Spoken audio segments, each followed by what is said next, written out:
Fall in once again. You're listening to World Combat Sports. What's good, everyone? Salute.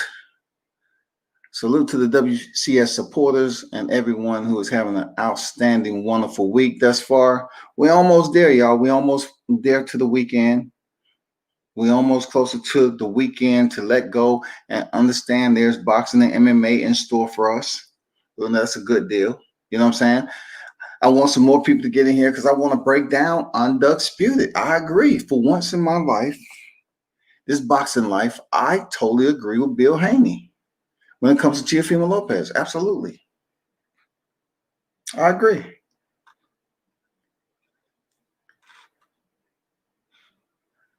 I absolutely agree, people. I just want, to wait till it fill up to about 5. My numbers. I want to get 5, at least 5 listening ears, because I know it's more that's listening in, but they just don't want to actually join. You know what I'm saying? But I want this to be a learning lesson for those who really don't think about their words before they even speak it. But I totally agree in this particular instance, right? I totally agree with what Bill Haney put out there about Teofimo Lopez. 79 Boxing, what's good with you, bro? What's good? So I want to first start off and let you listen. Let me brief you on an interview that just taken place not too long ago, right? Well, it was just posted. So, Aki TV, shout out to Aki TV, right? And, no problem with the video that he did. Shout out to the Akis and everything. It's just a portion of the video was a montage of bits and pieces and dealing with the lightweight division. When you're talking about the lightweight division, you're talking about Devin Haney, you're talking about Teofimo Lopez, and of course, recently Ryan Garcia, but primarily Teofimo Lopez and Ryan Garcia. Teofimo Lopez and Devin Haney, right? So, and also it has some, some clarification as to the franchise belt. So for me, the point I'm trying to make is this. When you talk about the lightweight division as a whole, there's a lot of talk about who's undisputed and who's not. Who's undisputed and who's not. And you might look at me and say, well, you might be trying to be a little bit petty with this, and then there's others going to look at it and say, he has a point. I'm going to have a point when it's all said and done, because it's a lot of people that's trying to ignore this situation for Teofimo Lopez and giving him his just due just because they don't like him, they don't support him, and they want Devin Haney to get all the glory. Well, I don't have no problem with Devin Haney getting all the glory. He just has to earn his spot to get there. If it would have been him in the spot of Teofimo Lopez, I would have said, congrats, bro. You did it. But my issue, or my concern, so to speak, with this whole scenario is that when it comes down to Teofimo having all the belts, and I must not go down memory lane, people. You know what I'm saying? I'm trying not to go down memory lane as to who fought the champion and who didn't. Who fought the champion and who didn't. But once again, for one time in this boxing community, I agree with what Bill Haney said. Bill Haney was on Aki TV, and he basically mentioned Teofimo Lopez and his belts. That was after he was basically providing a low-level appraisal on how Teofimo beat Vasyl Lomachenko, the top pound-for-pound fighter, to get those belts. He was basically going through the description that Lomachenko had been sat down by Linares. He had issues with Pedraza, and it just wasn't him fighting a true lightweight. Basically saying he fought a small guy. And we're going to get into that too, but all these people just using all these deterrents to take away the value of a fighter. when I went over this before. I said, don't degrade the value of a fighter if you're going to fight them next. So therefore, once again, Bill gets on here and you're basically tearing down. You're basically tearing down, you know, what Teofimo's accomplishment was when he won his belts. You saying Lomachenko wasn't shit. Even though 98% of the people was choosing Lomachenko to go in there and defeat Teofimo Lopez, right? But my question is this. What was Gamboa actually? Like Gamboa coming off a fight. We're talking about Lomachenko, damn near was unified champion in lightweight. So we talk about Gamboa, who Devin Haney was talking shit about when he was fighting Gervonta. Devin Haney ended up fighting the guy. Was he a true lightweight? Was Gamboa a true lightweight? Was Gamboa a true lightweight? Are you going to give Gamboa one fight with Gervonta and then a fight with Devin Haney? Will you consider Yorkis Gamboa a true lightweight? Because you're now saying that Teofimo Lopez fought Vasyl Lomachenko and he was a small fighter. He's a 130-pounder. I'm just trying to see if this is going across the board. So now, since he defeated the top two, I'll say the top pound for pound, top 2 pound for pound at the time. Now Bill Haney goes on Aki TV and says this. Let me let it play out for you. What's going on, Seneca J? Let me let you hear this. Y'all listen in. And we're going to make it happen. And then he said that, okay, he's the franchise champion, undisputed. And by him being undisputed, he was supposed to make the biggest fights happen with the franchise belt. See, what the franchise belt represents, I know what the language is in the rule book, but... Okay, let me back that up again so y'all can hear it. The biggest fights happen with the... So he said that, okay, he's the franchise champion, undisputed. And by him being undisputed... So Bill Haney was trying to use some wordplay and say, you know, I'm going to separate the entire meaning of undisputed and put some humor in there and say that Teofimo Lopez is unduck-sputed. I know what he was trying to say. He was trying to say, okay, well, he's unduck-sputed. Let's put some humor. But yet his whole intention was to degrade the actual meaning to the preface of the word. The preface of the word provides a high volume of notoriety. Undisputed is basically saying there's no argument to engage in. There's no argument to engage in. It leaves absolutely no doubt for dispute. That is pretty much what undisputed means. Because to dispute something is to debate, argue, and all that. But when you put the prefix "on" in front of it, it changes everything. It extracts and it makes the opposite of the verb. This is what brings me to this right here when Bill Haney said unduck-sputed. I totally agree with you on that. Because duck is a verb, right? Duck means to dip under and so forth, not to be seen with. And in boxing terms, we can look at duck as being one of those verbs, one of those action verbs to avoid. You know what I'm saying? To not want to be around. In this particular case, refusing to sign up to face, you know, any other language that you want to use when it comes to competing. You know what I'm saying? That's what duck mean. Duck mean you're not trying to challenge that individual, or you don't want to compete against that individual. You understand? So he said unduck-sputed. So ducking is an action verb. So the only way it changes is in language 101, simple shit. Just language 101, people, is when you place the prefix "on" in front of a word like duck, which is an action, and it's a verb, you basically cause it to be the opposite in the meaning that you're trying to portray to the people or the audience or to yourself. You're trying to say he's not ducking, because un separates what the word actually means. And I'm trying to break this down to not go into grave detail about it, but un being the prefix and place an attachment to the verb of ducking. Duck, D-U-C-K, is an action, a verb. You're doing something, you're moving. Two, dip under, to not be seen with.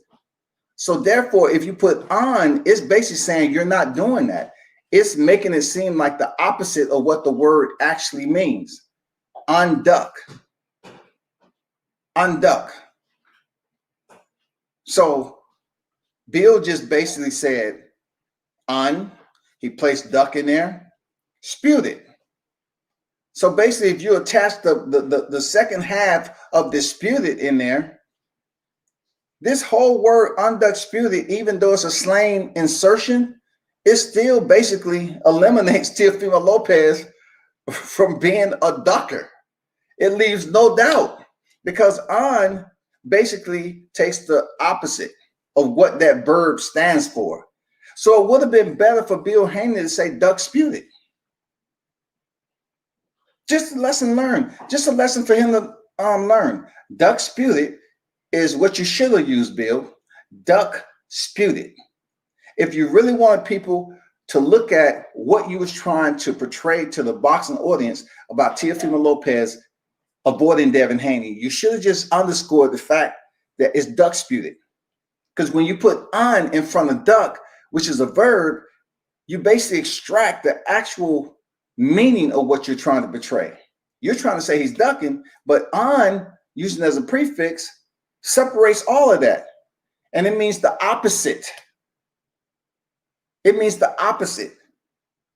He's not ducking because you put on in there. That's why on is front of disputed. Undisputed. There's no doubt. There's no argument. It's no debate. Undisputed. But when you say duck and you put that verb in there and you put a prefix in front of it, all you do is allow it to not have the action for which you're trying to insinuate. Unblock. Block is an action. You're blocking something. So you put the prefix on in front of block, that means to undo it, unblock it, stop, allow free flow, whatever you want to call it. Do not impede, unblocking something. That's what it means, to make the opposite of.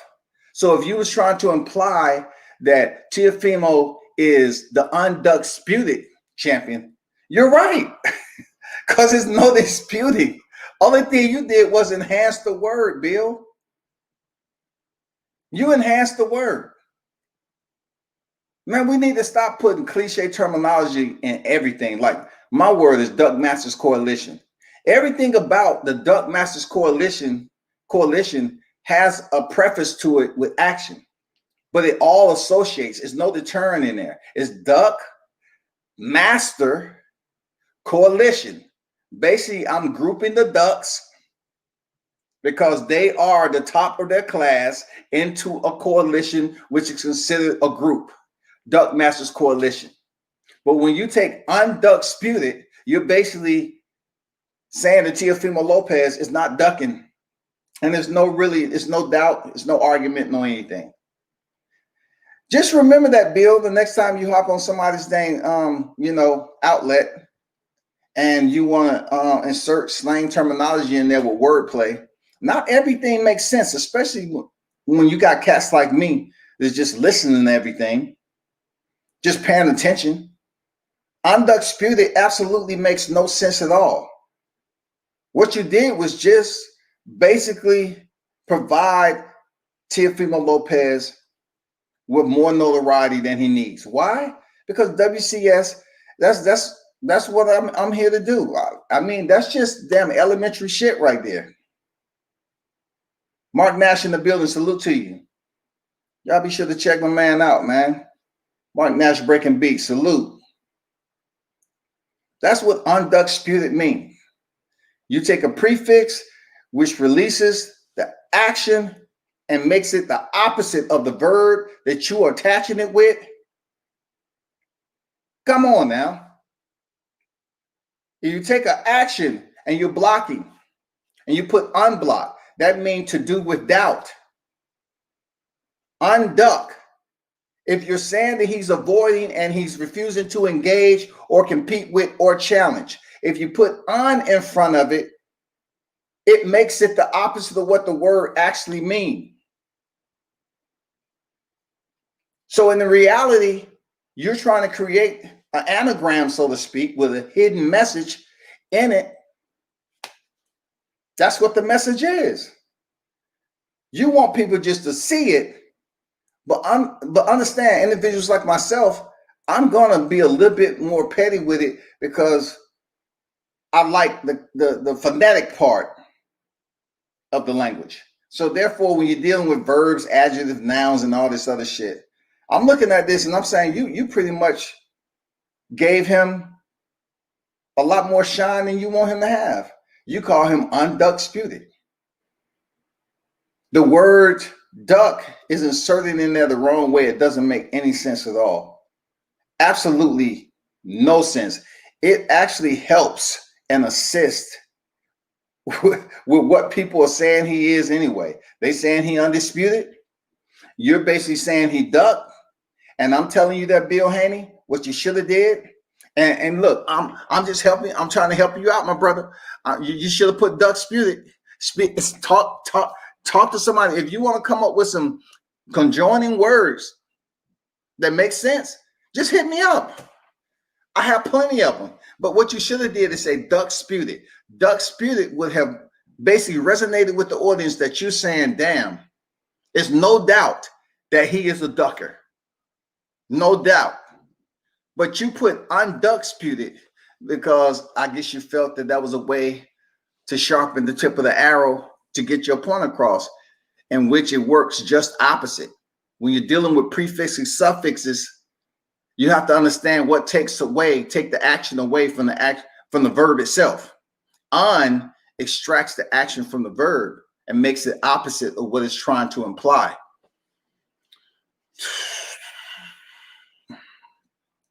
Somebody need to pass Bill that word for real. Hey, let's get to the other part. Let's get to the other part. And this is boxing. This shit's still on boxing. But when you continue to try to go and say that, well, we're going to try to discredit someone because they're facing their mandatory, that shit ain't gonna fly. It's not gonna fly, bro. Because you can't get on Teofimo Lopez for facing his mandatory in Cambosis all because you want a shot. You all chose to stay in the WBC garage. You chose to stay in the WBC garage. Now you parked and you're mad because you see Teofimo Lopez out here driving in different types of vehicles, which he can wear around his waist, that has more value than the lemon that you have earned via email. I can understand you being perturbed about that shit. Yes, you should be upset. Because what you felt you was getting, you was going to be able to dictate some shit and get some big fights. I get it. But right now, somebody else has all the other straps that you want, and you have no direction. You can't even punch that shit in on the GPS and find out how to get those straps off of him. Because he has the franchise belt, the designator. Call it what you may. Call it, whatever you want. He defeated Vasil Lomachenko, who won the WBC belt in a vacant fight with Luke Campbell, and also was elevated to franchise. So he defeated everybody. Every motherfucker that was in the division that he needed to touch. Bill, what's so hard to understand with y'all? It doesn't matter if you sit up here and tell the people that he's UNDUCK-SPUTED. UNDUCK-SPUTED provides more clarity coming from a person like me that he ain't ducking Devin Haney. I'm just letting you know. He defeated the man that had everything. The only belt that Lomachenko didn't have in the lightweight division was the IBF. Why are y'all so delusional? Why are y'all so delusional up here acting like, damn, these boxing fans are temporaries without motherfucking ears? You expect them just to look and read your lips. Okay. Oh, yeah, okay. So listen to this shit right here. Listen to this right here. We are undefeated, you know what I mean, and truly undisputed. I apologize for the low volume. Shit. More importantly, talking about Devin Haney and his dominance as a lightweight, it's a testament to not only what everyone is saying. You know what I mean? You got a lot of people that are saying great things about Devin. I appreciate their opinions. It's also people that are saying negative things. But one thing you cannot mistake is the respect that his peers have for him. See, this why I be down retorting Bill's shit. Because me and Bill the same age, believe it or not. Me and Bill the same age, right? This why I be retorting his shit. Because Bill get on here and say you can't deny the respect that his peers have for him. What peers? So let's keep it right there. He said you can't deny the respect his peers have for him. He's talking about Devin Haney peers. You hear me use compeers sometimes. Compeers and peers of those who are considered in this scenario in the lightweight division boxers who are basically doing the same thing or have the same identical occupation as Devin Haney, so to speak. They have like similarities in their work, right? Listen to this. Talk about all the different athletes along the way to Michael Jordan's and Mike Tyson's of the world, and you always got black fans who wanted more. They want. He said, "You're talking about the Michael Jordans and Mike Tyson's, right?" What that has to do with Devin, though? What that has to do with boxing? What does Mike Tyson have to do with Devin Haney right now? Nothing. What does MJ has to do with Devin Haney? Absolutely nothing. And he goes on to try to say, with those individuals, people always want to see adversity. Okay, first of all, Bill, respect. I know you're OG in the game, man. This ain't personal, but it's just boxing shit, right, Bill? So check this out. Mike Tyson was an actual boxer who had a sport, who competed in a sport that he had to go out here and perform and compete as a single entity in life. Boxing, one-on-one, mano-a-mano. Okay, Bill? MJ, his adversity was partially due to his performance, not 100% because he was on a team. MJ played on a motherfucking team. He didn't have a sport where he did it all by himself. Mike Tyson did. Mike Tyson trained. He had to go in there and compete. Mike Tyson against whoever. Michael Jordan, they might have similarities in first names and everything like that. But when it comes down to it, people, the sports was different. Mike was on a team when it comes to the last name Jordan, and the Mike over here was in a single mano-a-mano contending sport, a full contact sport. Mike was not in a full contact sport. Man, I don't understand. It's not for me to understand, bro. UN-DUCK-SPUTED. To see adversity, see the champion go through adversity, and I think that's what people want to see in Devin. They want to see diversity. In today's time, you know, champions, me included, I'm just as guilty of seeing the champions and we want to see them to be tested. We want to see them go through adversity. And these are the things that Devin will need and to grow as a champion in front of everyone's eyes is those tests and that adversity. Will we get it out of Teofimo Lopez or will we get it out of Ryan Garcia? Only time will tell. You know, as it stands right now, they show no interest in getting in the ring with him. Okay, pause, time out. So therefore, Bill Haney just said Ryan Garcia, Teofimo Lopez show no interest in getting in the ring with Devin Haney, right? That's what you said, Bill. So therefore, if you're saying this, Bill, do you find that respectful or disrespectful? Okay? Because disrespectful is another prefix that separates the meaning of respectful as a standalone verb.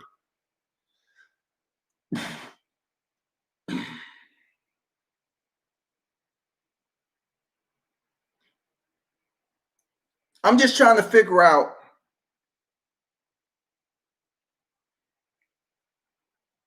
like what is the process or the initial, the preparation when you go ahead and talk and your intention is to not say anything good about Teofimo and what he's been able to do for the lightweight division. Now, I'm not going to lie to you, Bill. I kind of want to say you hating a little bit because you called me a hater congratulator. I'm calling you a hater. You don't want to basically provide Teofimo Lopez the credit he deserved when actually, if you flip the script and put Devin Haney in the same position, he would have been the greatest lightweight comparable to Floyd Mayweather. Y'all would have been boosting that shit up, driving around in the luxury fleet with the belts hanging all off the roof and shit. Y'all would have been like, we the best. We did it. We the best. Undisputed. We undisputed. Fuck T.O. and them. Fuck T.O. with that email championship they got. Fuck him. He didn't do shit. He got that motherfucker via email. You cannot tell me you would not be going around town telling people, hey, we earned our shit. We fought Nakatani, Comey, and Lomachenko. Fuck what everybody else saying that Lomachenko was too small. They hating. Fuck all that. They hating. He was the top pound for pound. We were striving to be the best. We went out here and fought Lomachenko. That's what Bill Haney would be telling the public. Man, if you keep it a buck, I wouldn't even light up. You wouldn't even see my shit going live if you kept it a buck. But this is not the motherfucking way, dog. You out here capping your home, capping, oh, capping your home. That's what you doing, yo. Like, come on, bro. Man, you up here degrading everything that Teofimo did, that Devin Haney would have done. He would have been considered one of the great lightweights right now, one of the highest tier prospects that's moving up the superstardom in the sport of boxing. You would have said, you know what? I don't have to give you a shot there.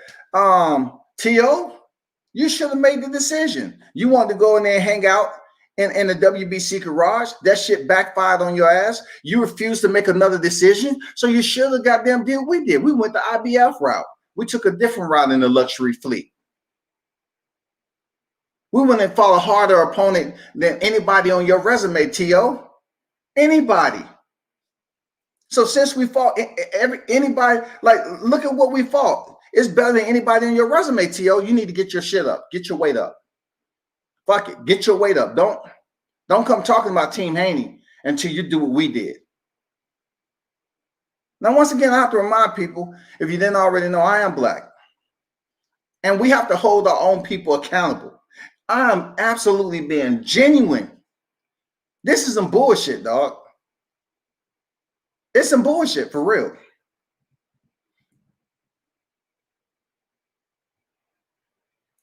You cannot convince me that if Devin Haney wasn't in a position of Teofimo Lopez right now, you're trying to tell me that people wouldn't be ranting and raving into the high heavens, pumping their fists and shit, talking about, oh shit, we got one. The dream. It was all a dream. I mean, it'll be shit remixed in the songs. You know, he's friend with Jay-Z. Jay-Z would have made a song. Goddamn Devin Haney and Bill up there with all the belts on their shit, you know, in a video, just like Diddy. Man, come on. You're going to jump on another person's platform and say some shit like that he's undisputed without understanding you're still injecting credit in what Teofimo was actually able to accomplish?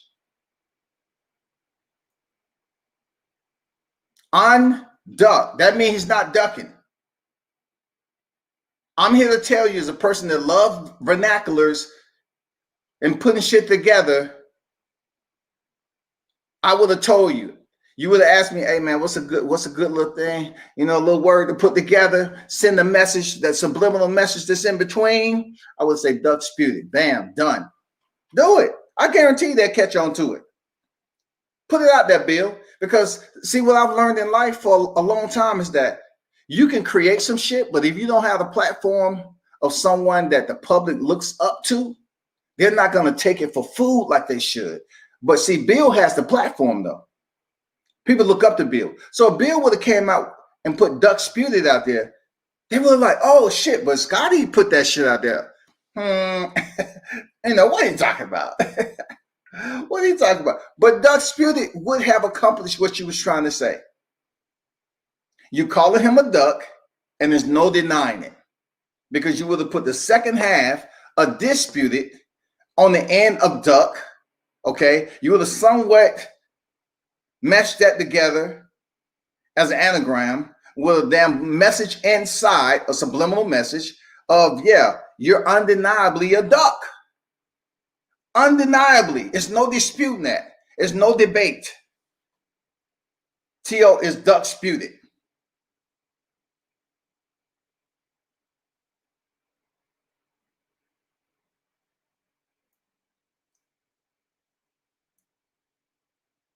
Well, when you say unduck-sputed, it makes absolutely no sense to put a prefix on the front end of that like that. Because basically you're saying he's not ducking. Now, it's difficult to separate words and hopefully people catch on to them. But in this particular case, man, every time y'all sit up here and try to hate on, you know, what he's been able to accomplish, because I appreciate what he's accomplished, you know, as a boxer. I can respect it, first of all. I respect what Teo was able to accomplish because how they accomplished it. Seriously. And like I mentioned before, his dad was saying this long time ago. So this shit started coming to fruition and people start getting a little like antsy. And they say, damn, bro, shit. They stepping in there and facing Masayoshi Nakatani, and he's ranked ahead of Teo in this IBF eliminator. Teo wasn't ranked in front of Nakatani. He defeats him, make adjustments, defeat him. And all I'm hearing on here from Caesar is that, and some other people, is that he fought a fighter nobody knows, and that fighter that no one knows was whooping Teo's ass. That's what I was hearing out here. I was hearing all the bullshit that they was whooping his ass. Nakatani was whooping his ass. So therefore, they say, oh, he gonna get fucked up by Comey. There's no way he's getting past Comey. So he goes in there, he disperses a Comey in a round and a half. No, I wouldn't even say a round and a half, really. He becomes champion. Now he's legit, he's official, and he's earned it by defeating the champion. That's something Devin Haney has not done. Every time you get on here and pretend as if you're going to take away from the sport of boxing, Bill, it's fucked up. Because now what you're saying is, as long as Lomachenko was the top, this is why I'm holding Bill accountable as me and him being the same age. Hear me out when I say this shit, right? They was chasing Vasyl Lomachenko in the WBC. They felt that jumping in the WBC for that tournament was going to take them to the damn Graceland.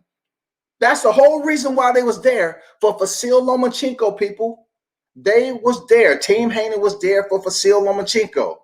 The shit didn't work out exactly what they thought it would be. Teofimo Lopez smartly and intelligently redirected his route to IBF. He goes to the IBF and has 3 tough fights. Well, two fights. 2 tough fights before he got the creme de la creme. He had Nakatani and Comey. Boom, he goes up there in 2020. Pandemic. Over 4 million views. And he steps in there with Lomachenko. This is the same boxer that Team Haney was chasing after of in the WBC. This is the exact same fighter that Team Haney was chasing after. Why call me a lie and say, why was this all this? Oh, he's ducking Devin Haney. Why do you matter if you are now saying that Vasyl Lomachenko was a small fighter? He wasn't even a 135 pounder. He was a 130 pounder. So you're taking away the merit and the value of what Teofimo Lopez has accomplished to big up your fighter. I wouldn't even look, I don't even inject that into my kids. Don't ever take away somebody else to boost. You either good or you not. If you want to compete to the best, or shut up. Get out here and do what you're supposed to do and train and compete as such if you want to be considered the best.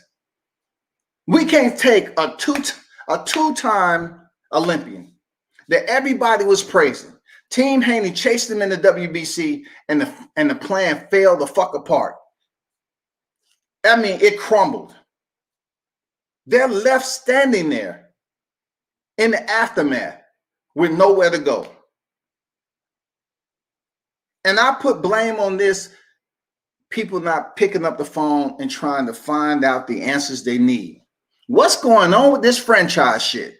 You already seen Canelo out there. You didn't have an idea that Vasyl Lomachenko was picking up the franchise belt? You didn't have an idea? Because it was already said that the winner of the tournament is not promised Vasyl Lomachenko. You know why you was not promised? Because Vasyl Lomachenko had his entitlement. They considered him a golden boy. They wasn't going to allow people just to walk up on his doorstep and knock on his motherfucking door. You got to go through a whole entire process, people. They had this cat as the golden boy. You wasn't going to walk up on his motherfucking yard and goddamn drop off a package. It's a process. Push the motherfucking button. Do some intel. Hey, Vasyl Lomachenko on deck, please. We have a package for him. Okay. Just we'll open the gate and walk to the next gate, and it'll be a keepsman there to greet you. You will hand him the package, and they will sign for it, and then you can make your way back off the property. It's a process. But for you to believe that you're going through a WBC tournament, which fell apart quickly, I mean, imploded, boom, gone. And then you're watching Team Lopez over there in the distance. And your ultimate goal is to get the Vasyl Lomachenko bill. Your ultimate goal was to get to Vasyl Lomachenko because you was trying to go for the WBC belt.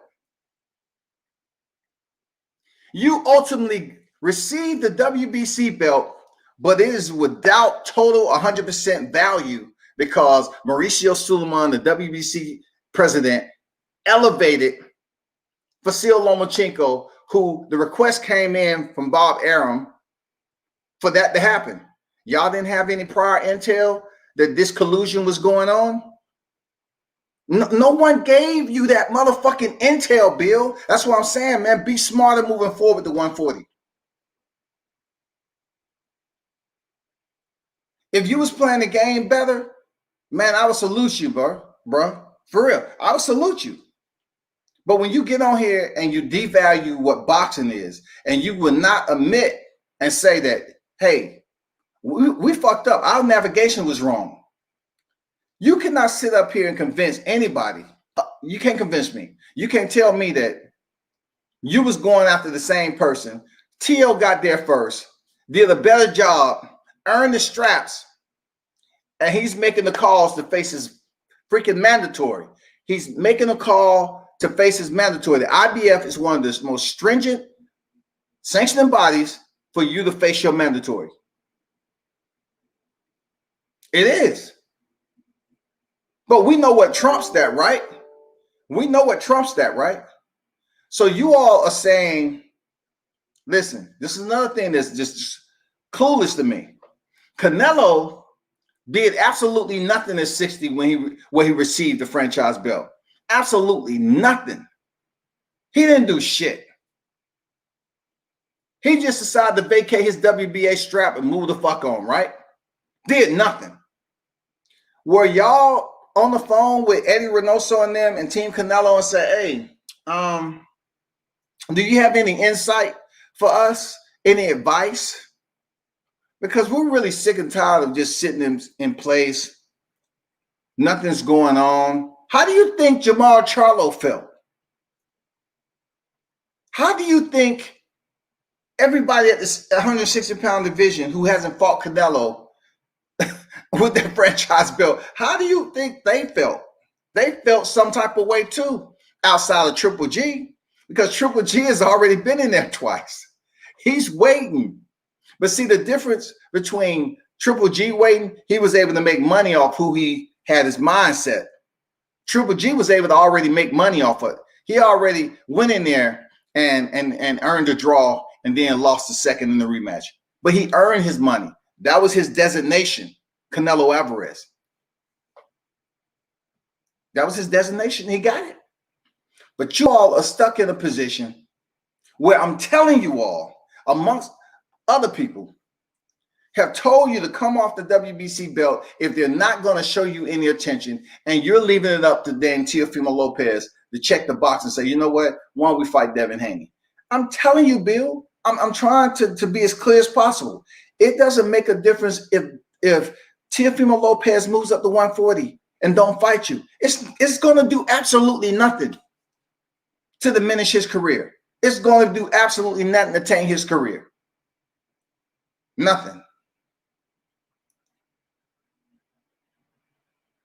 Do you know why? Because Canelo Alvarez was allowed to do the exact same thing. So do you actually believe Teofimo Lopez is going to get some repercussions, some punishment? The man just won the belts. So you attempting to expedite or make yourself important just because you was elevated to a title which you have now found out that has minimal appraising value when it comes to the lightweight division. Minimal, bro. You gotta be a master of your craft better than that. Seriously, you have to. That's the only way you're gonna turn this shit around with Devin. You have to be a master of your craft. I will lay off social media just a little bit on YouTube and think about the damn master plan on how to get ahead of the ball game. I know you probably sitting back like, what this nigga know?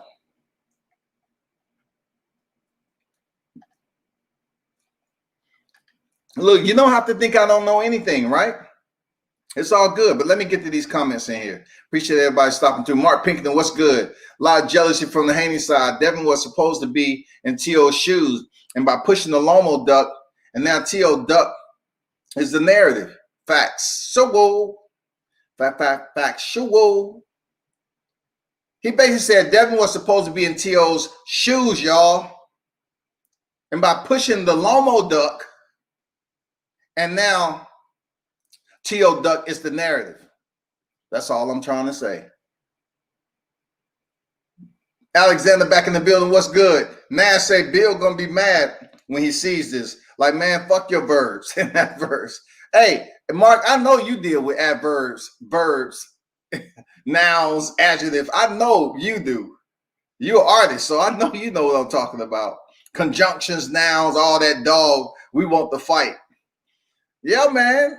I'm just saying, this shit is just really it's being at my age, it's being petty a little bit. But yet it makes sense if you really want to truly listen to what I'm telling you.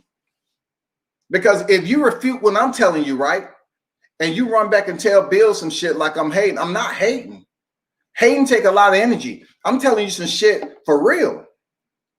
I'm telling you some shit for real. Team Haney ain't going nowhere pushing this UN-DUCK-SPUTED. They're not pushing anything with Team Lopez. Team Lopez has the same power Canelo Alvarez has. That's why I'm telling Team Haney, Everybody can do.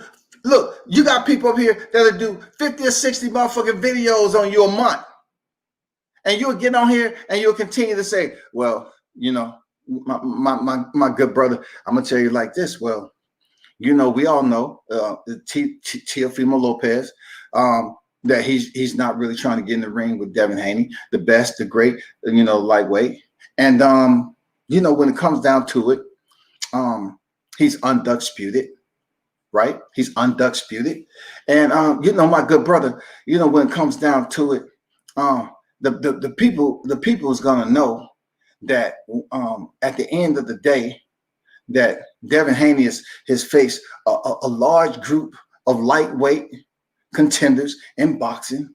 And with that group of lightweight contenders has placed him in a position to be the WBC champion, which and that tells when it comes to Teofimo Lopez, he has the belt that Teofimo, you know, he has the real belt, even though they call him undisputed. Devin Haney has the real belt. You know, so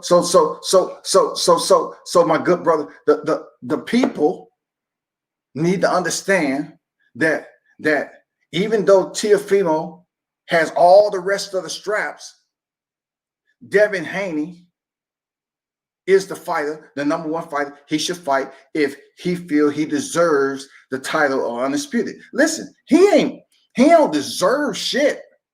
He fucking earned everything he got.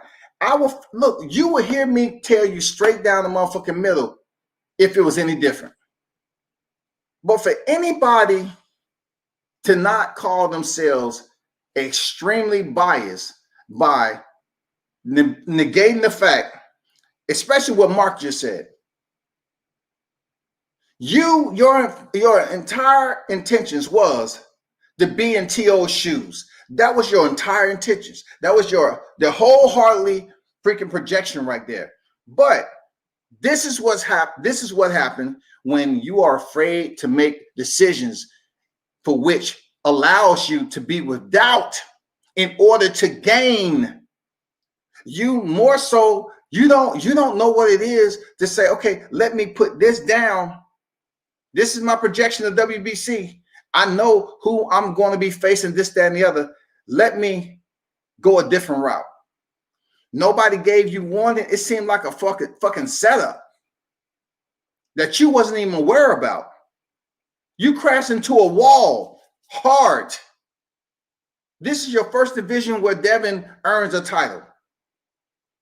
No one can give you prior intel to know that Mauricio Sulaiman was elevating his second franchise champion to Vasyl Lomachenko that bill. Someone did not provide you the proper intel, my brother. They did not do it, bro. They didn't give you the proper intel, man. Because right now, I'm telling you, you may feel that WBC belt has value in a way because it is a championship belt. But where are you trying to go is the question. Where are you trying to fucking go, bro? Y'all trying to go ahead of the pack, right? So therefore, you have to understand releasing something, regardless of what value you believe it has, you want to look further up the road to gain more value to your brand and your name and what you're trying to accomplish in the sport of boxing. If Teofimo Lopez is saying that he's going to fight George Kambosos, and he's basically allowing you to jump back on somebody else's segue and say, well, Teofimo Lopez has changed his mind again. He don't want to fight. Him and Ryan Garcia don't want to fight Devin. So this ain't motherfucking musical chairs. You a boss, dog. You an OG. Man, you have to make decisions. You have to reroute. You can't just stay in the motherfucking WBC and there's nothing there. It is absolutely nothing there for you. Done. Right now, what you're waiting on is paychecks. Mauricio Sulaiman gave you a message there, Bill. Mauricio said, well, we allow him to make millions of dollars. So basically what he's saying, what's more important, Bill? Mauricio making the money, stunning on IG, or basically on another narrative, you're talking about, other people comparing him to Floyd Mayweather and all this other shit. How are you going to continue to grow that monetary value if you stay at the lightweight division? You can't. It's over. One move was made on the chessboard that fucked everything up for Team Haney, and that was Team Lopez.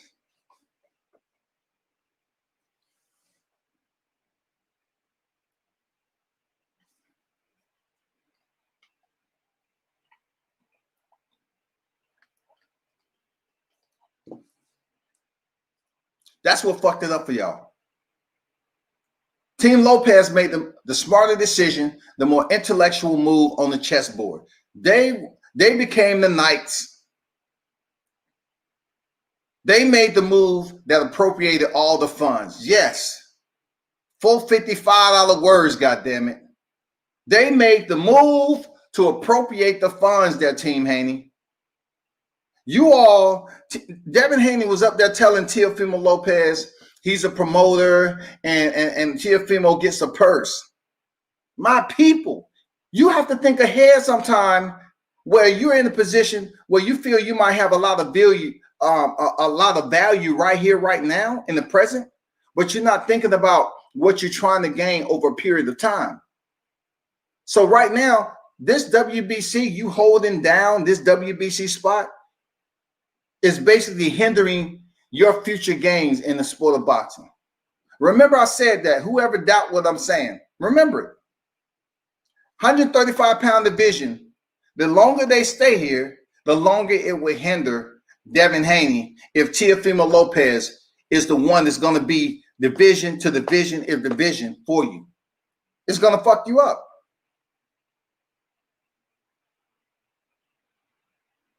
You have to learn how to make decisions, man, when it means moving with doubt to gain and pick up something else of better value that's going to accumulate what you're looking for.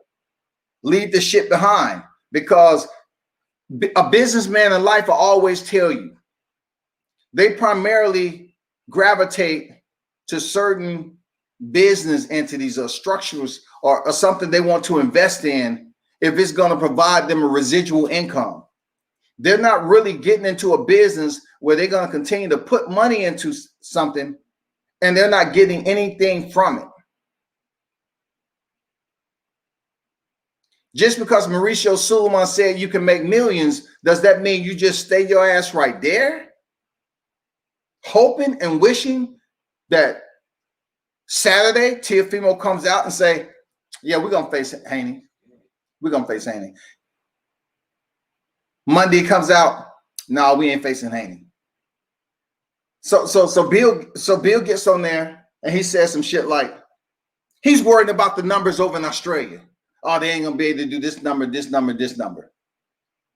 But Bill, if Teofimo Lopez makes equal or more than what he made for the Vasyl Lomachenko fight, is he winning?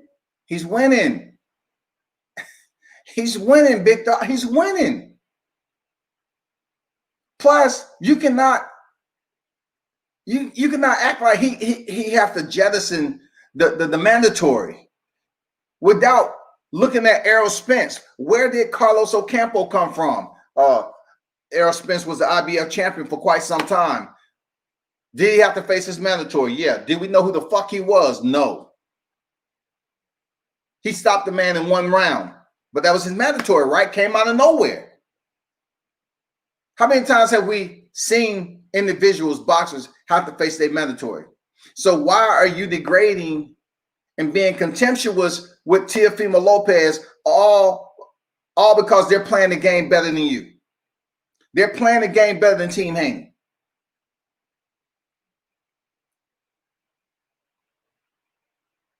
I'm telling you, it's bigger than IG. It's bigger than living and telling the people that you want to look up, your people, those black auditions that you want to support and pay for PPV whenever your son get there. You want us to be able to connect with you on something more than IG. But right now, it's going to fuck y'all up, that bill. It's going to continue to fuck y'all up. Is that you're not trying to set yourself a direct path to hold the crown as one of the best in the sport. You're not setting yourself up to be able to wear that motherfucker. Because just because somebody on the side here and there and everywhere, they're going to say, oh, we comparing him to Floyd Mayweather. We comparing him to this. That's not enough. When you are actually earning and you receiving, you are the owner and you're in possession of the crowns, then you can wear them. Teofimo Lopez is wearing the crown. Right now, you are chasing him, man. You're having rough night sleeps.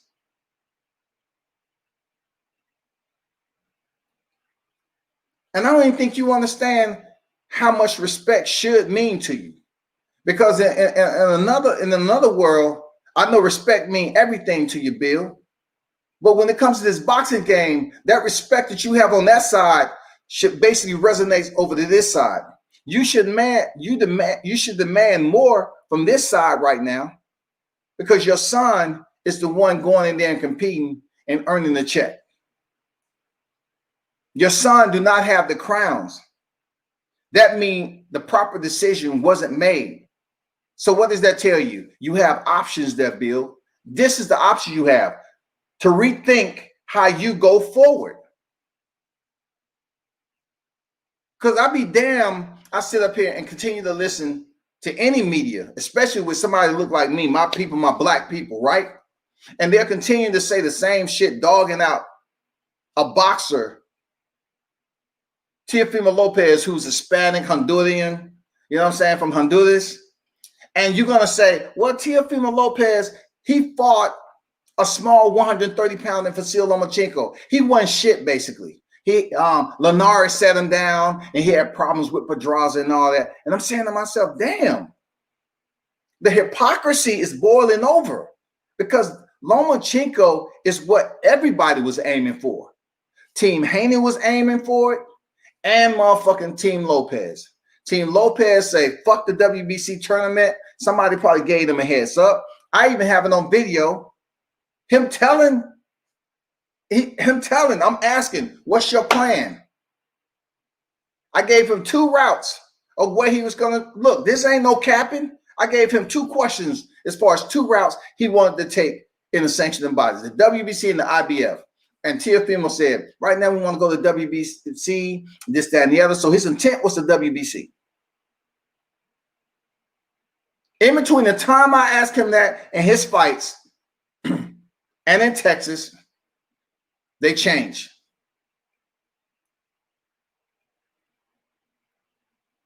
You want to hear some even more fucked up, Bill? Because I know you be having good words to say about it. I knew Teofimo Lopez was going to the IBF before the public even knew about it officially.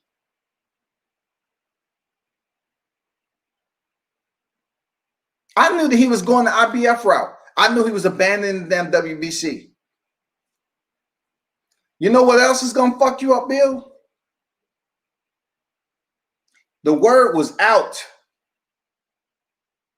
The word was out on how that WBC shit was going to play out. The word was out. I'm being absolutely honest, bro. The word was out on how the WBC tournament and all that bullshit was going to play out, how long it was going to take, and how they was damn protecting Lomachenko in that WBC tournament.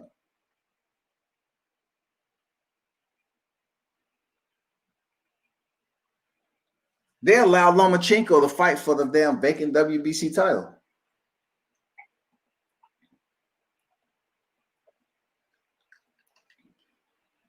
Did that have to happen? What, did they offer 2.5 to Team Haney? Did Lomachenko offer? For what I'm hearing, Bill, y'all was offered. I mean, not offered. You all had an opportunity to face Lomachenko, and you wanted 2.5. You wanted to outprice yourself in a fight. You wanted to outprice yourself. You want to set a price tag on something, and you haven't even did anything in the sport. You want to outprice yourself on someone who's a 3-division champion. And who am I to be the hypocrite? Because I say the same shit about Terrence Crawford. He's still a 3-division champion, but you can't go over there and outprice yourself.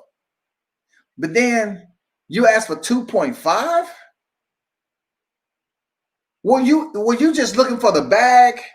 Do you really want to establish a legacy? Because from what I heard, Floyd did make some sacrifices to get where he needed to be the shot caller. Floyd did make sacrifices now. But see, when Floyd made the sacrifice, he made it smartly where he still stayed in the game and got the bag. You all just totally cancel yourself out, period. Y'all just cancel yourself out of the picture. Fight never happened.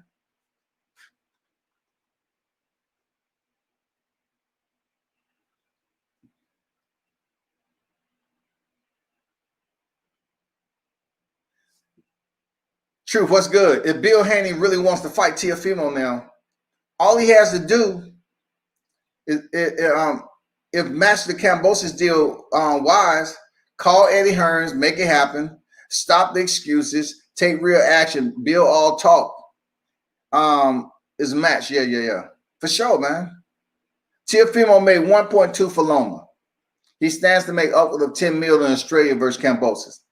So with that 10 mil projection there, Truth, that number isn't solid. That was just a high figure. They'll probably come up out of there. I'm not the one. You really never hear me talk about the numbers like that.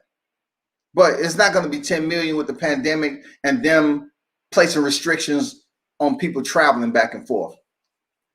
But see, Bill mentioned that shit, on that same interview too. He was talking about what Teofimo was going to potentially make over there, and it would be below because of the restrictions and the travel bans and the amount of people that will not be in the auditorium. And I'm saying to myself, like, why are you worried? If the man makes equal to more of what he made facing Vasyl Lomachenko for a freaking mandatory, people, he is winning. He's winning. Why get on somebody else's damn podcast and act like he ain't winning if he's going to go over there? You think Team Lopez is going over there to face a mandatory and they're going to make less than what they got for Vasyl?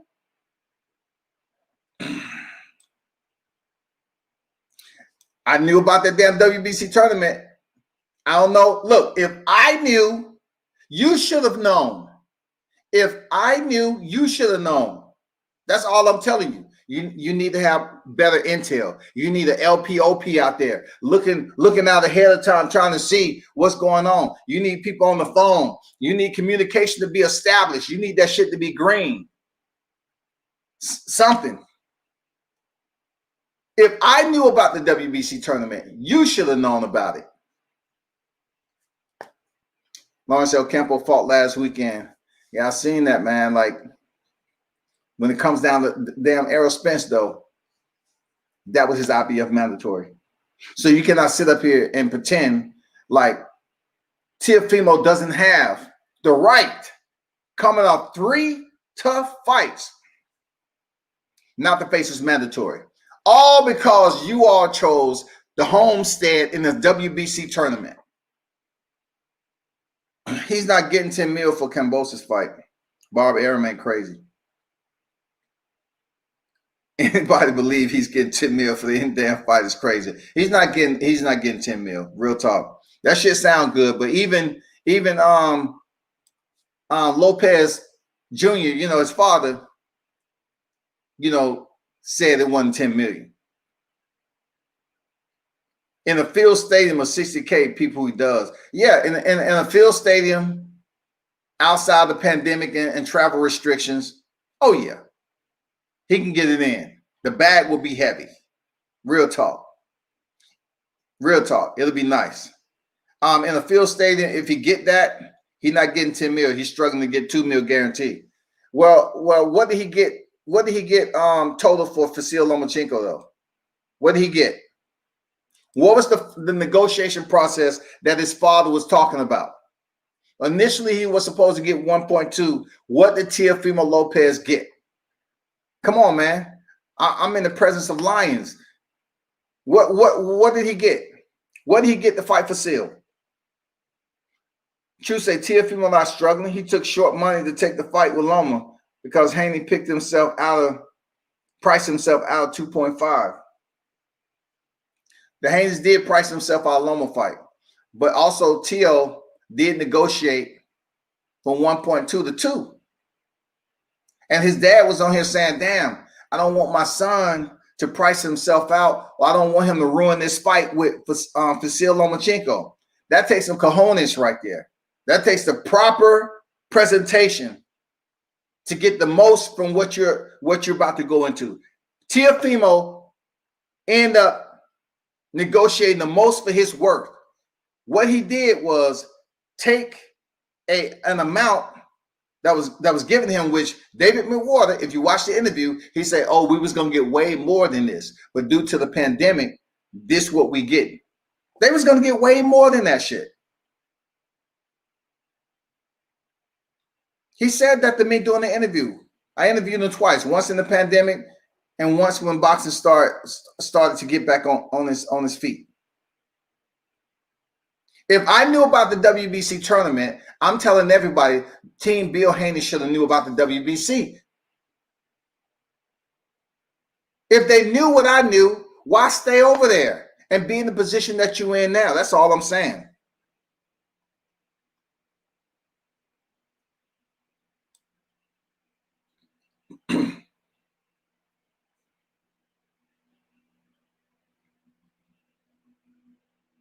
I knew Teofimo was going down the IBF when I seen Comey win the IBF on Top Rank when Lula Bella is the promoter.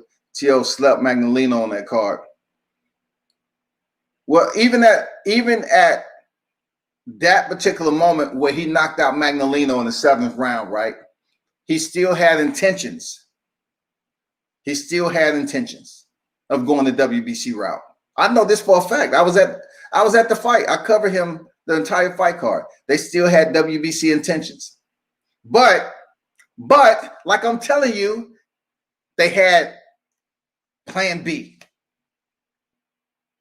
If you look at the pictures that I posted, I know it's a video out there when I post him and Richard Comey after the fight taking a picture, I said these two will fight in the future.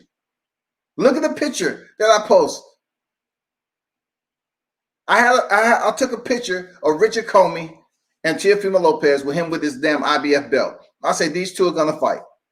But Team Lopez still had the optic on the WBC, but yet they had the option of IBF. Smart.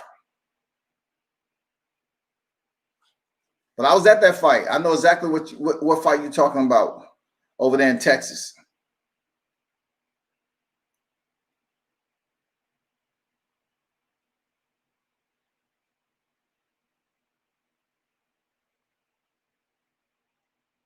Because it's a pandemic, Jay. It's a pandemic. You have to understand, they don't have a PPV structure over there, right? So it will be tough for Eddie Hearns to sit up here and guarantee $10 million to Teofimo Lopez. They wasn't serious about Eddie Hearns giving them $10 million. They was just talking shit. Real talk. They was talking shit, Jay. There's no way Eddie Hearns is going to give Teofimo Lopez $10 million. What they said was they was just throwing $10 million at Eddie Hearns because that's what they was potentially going to get over there in Australia. Potentially they was going to get $10 million. So they told Eddie Hearns, give us $10 million, we'll fight Haney. That's all. But I see where you're coming from, though.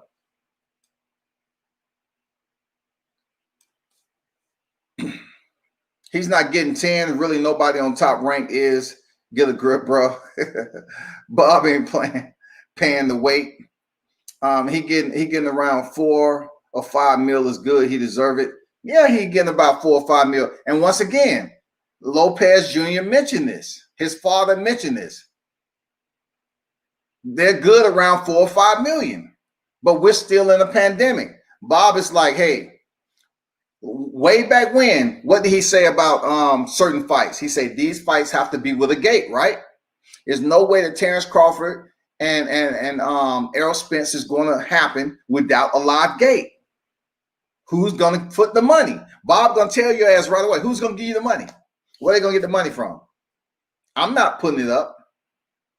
So these fights like this have to be in a neighboring country somewhere where they have a larger capacity than over here in the U.S. and you're able to go scoop up the bag, just like they're trying to make Fury Joshua over in Saudi. Those people got seriously deep pockets. Anybody saying he getting 10 mil got to put the rock in.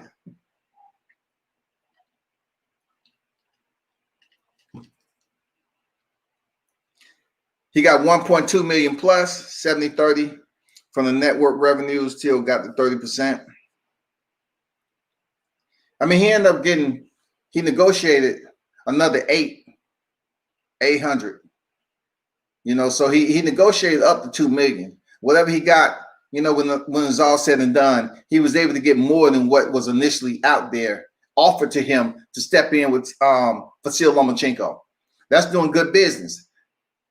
You're not going from 1.2 to 3 when you don't have shit. See the one thing about Teofimo Lopez is that he had an IBF championship. Regardless of what people say, you can't get on these damn segues and say, well, you know, you're not telling people that you outpriced yourself against Vasyl Lomachenko. And now it's been out for quite some time that you did outprice yourself. You can't get on here, Bill, and say, well, you know, he was a small guy, and you know, when it comes down to it, he was sat down by Linares, and you know, he had issues with Pedraza, and you know, Luke Campbell gave a good account of himself. You can't do that, because at the end of the day, you're gonna tell people that a win is a win. Because when it all comes down to this social media shit, we can all put the clip up there, we can replay it, we can extract what we want, and then we can talk on it just like I'm doing. I could go on and on about it. You're going to degrade, you're going to sit up here and act like Lomachenko wasn't shit? I mean, it's almost telling the boxing fans don't even treat this sport serious. Because everything a boxer does, it don't fucking matter. Don't even treat the sport serious, y'all. Don't treat it serious. It ain't no way you should. Don't treat it serious. Why do you think boxing, look, this is a perfect example. You always heard me say this. Those of you who's been rocking with me for a minute. I always say that's why boxers treat media like shit. This is an exact perfect example during this pandemic as to why boxers would talk shit. Because listen, let's just say the pandemic, the vaccine was working and we cleared. We're about to go back to full live gates, right? We're about to go back to media credentials on deck, right? So let's just take Teofimo Lopez, Ryan Garcia, all right? Let's just take them two right now. And let's put Devin Haney into the equation, right? Just say all of those three is in the same venue at the same time. Do you believe that if they're standing around and a certain media outlet walks up to Teofimo Lopez and say, Teo, I was wondering, I'm from so-and-so, I was wondering, can I talk to you briefly? Teo, being that he follows this shit too, and his father, he's going to say, nah, you want to come talk to me now? You know, the pandemic's over, because while we was in pandemic and you was talking so much shit about me, about Devin Haney. That's what a boxer tell you. You was talking so much shit about me, about Devin Haney. Well, no, I said, no, man, I ain't got shit to say. That's what a boxer tell you. That's just like me walking up to Ryan Garcia and say, Ryan, you know, I put that, you know, he already knows I put that shit out on him and he feels some type of way. I go up to him, Ryan, you mind getting an interview? And then he's like, nah, man, because you was doing this and that. If you continue to have all these media outlets going in heavy for Team Haney when you can support who the fuck you want. But when you saying you're covering the sport of boxing, but yet you're not even recognizing that this one boxer in Lomachenko, you was giving him all the high praises, all the fucking high praises. Even with 14 motherfucking wins, you was giving him all the high praises. But then when one of your so-called compeers or boxer in your peer group, in the lightweight peer group, right? The lightweight division does it better than you in defeat where you was trying to go, but you want to price yourself out. You up here saying Tio ain't do shit? He fought a small opponent? You hating. Bill, you hating, absolutely hating. That's hating, dog. You are absolutely hating. No ifs, ands, or buts about it. You hating, bro. You gonna call me a hater and congratulator? You hating, bro. It's no ifs, ands, or buts about it. You are hating. Now, will I tell you how to advocate for your son? Hell no. That's your kid. You've been around him since day one. That's who you are, man. That's the love y'all have. But you hating. And my discord is you got too many people trying to make this a black and Hispanic thing. But when you out here and you have to physically step in the ring and put your hands up, and you going in there, boom, boom, boom, boom, boom, boom, boom, and you getting a win, win, win. But then Bill gets on here and say, damn, the guy that had every belt outside of the IBF, if Vasil Lomachenko, now he was a small dude. He was a 130 pounder. He wasn't shit. So if he wasn't shit, why y'all was trying to fight him? If Lomachenko wasn't shit, why you all was trying to fight the same guy that that had 3 belts and Teofimo Lopez was able to defeat to become undisputed? Why are you mad? I can see if you wasn't going for Lomachenko, but you were going for Lomachenko though. You was trying to fight him. You're trying to tell me if you all was asking 2.5, you couldn't take any less to be great? Seriously. You're trying to tell me, Team Haney, if you all are trying to be great and get ahead of the game to step in there with Vasil Lomachenko, the same person that you just told Ness from Boxing Voice that you ain't looking for Lomachenko, you're looking for Teofimo Lopez. The only reason you looking for Teofimo Lopez, that Bill, is because he beat the man you was trying to get initially before he went in there and did your job for you. That's why you're looking for Teo. He went and did the job that you were supposed to do. Team Haney was supposed to get to Lomachenko in your mindset before Teofimo Lopez. It didn't happen. Now y'all playing catch up, and that shit has been halted.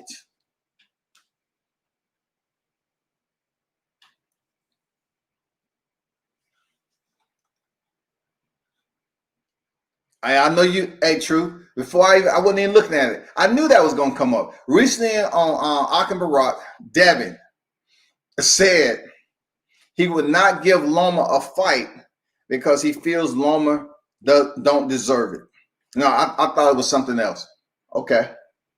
I thought it was something else. Okay. I thought you was talking about the other point that was on there. See, that's wild. They're talking about this deserve shit. I mean, why my people want to be quick to drop me inbox shit to my I'm hating on a black fighter? Like I don't support any other fighters and they refuse to look at my catalog on YouTube, any of that. Why all of a sudden it got to be a black thing? You know what I'm saying? Like I'm a brother. And I'm hating on a black fighter. So you want me to be extremely biased as if I'm incompetent to think for myself? You don't want me to think for myself? You want me to be collectively intertwined with everybody else's thought process as if I can't do it by myself? To me, that puts me in the same position as what I'm talking about where you at right now. Mitch say the plan was for Loma to become undisputed and become the greatest ever. Teo ruined the plan. I would say this right here. Mitch, I agree partially with what you said because Lomachenko had all the belts besides the IBF. Besides the IBF. Now, we all know it's a certain period of time if you fight for a vacant WBC title and the amount of time that you have to face your mandatory. And then the same thing goes for the IBF. So therefore, for Vasyl Lomachenko, somehow, some way, being that Canelo was the only franchise champion, he might have felt, Mitch, that he can beat Teofimo Lopez. He might have felt that way. And I'm going to tell you like this, Mitch. If Lomachenko would have defeated Teofimo Lopez, nobody would have gave a damn to check and see, is Lomachenko truly the undisputed? You know why they would have said he was the undisputed? You know why? Because Vasyl Lomachenko had already defeated Luke Campbell. I'm talking about Lomachenko defeating Luke Campbell, coming off that damn WBC belt, being elevated franchise. He defeats Teofimo Lopez, undisputed. What are the people going to say then? What are they going to say? They would have been sick because they would have had to think to themselves, what narrative can I come up with? What narrative? Okay, he beat Teofimo Lopez, who beat Comey. Shit. Let me see. Oh, the same shit they were saying about Canelo? Oh, he dropped his belt so he wouldn't have to face Haney? But let's be clear. Let's be clear, because people keep on ignoring this shit outside of the Haney's pricing themselves for Lomachenko. Let's be clear that Devin Haney and Vasyl Lomachenko was never contractually binded. It was nothing official about Vasyl Lomachenko facing Devin Haney. So all this ducking and shit, let's just stop it. You know, especially black people, black outlets, stop passing false narratives, if that's you, about it was Lomachenko's deal to vacate the title so he can duck Devin Haney. I'm really fed up with that shit. I don't mind if you hold me accountable. I ain't trying to be right 100% of the time. But what I do like to see is how people make decisions and moves, almost like playing chess. You know, you go up here, you make these type of,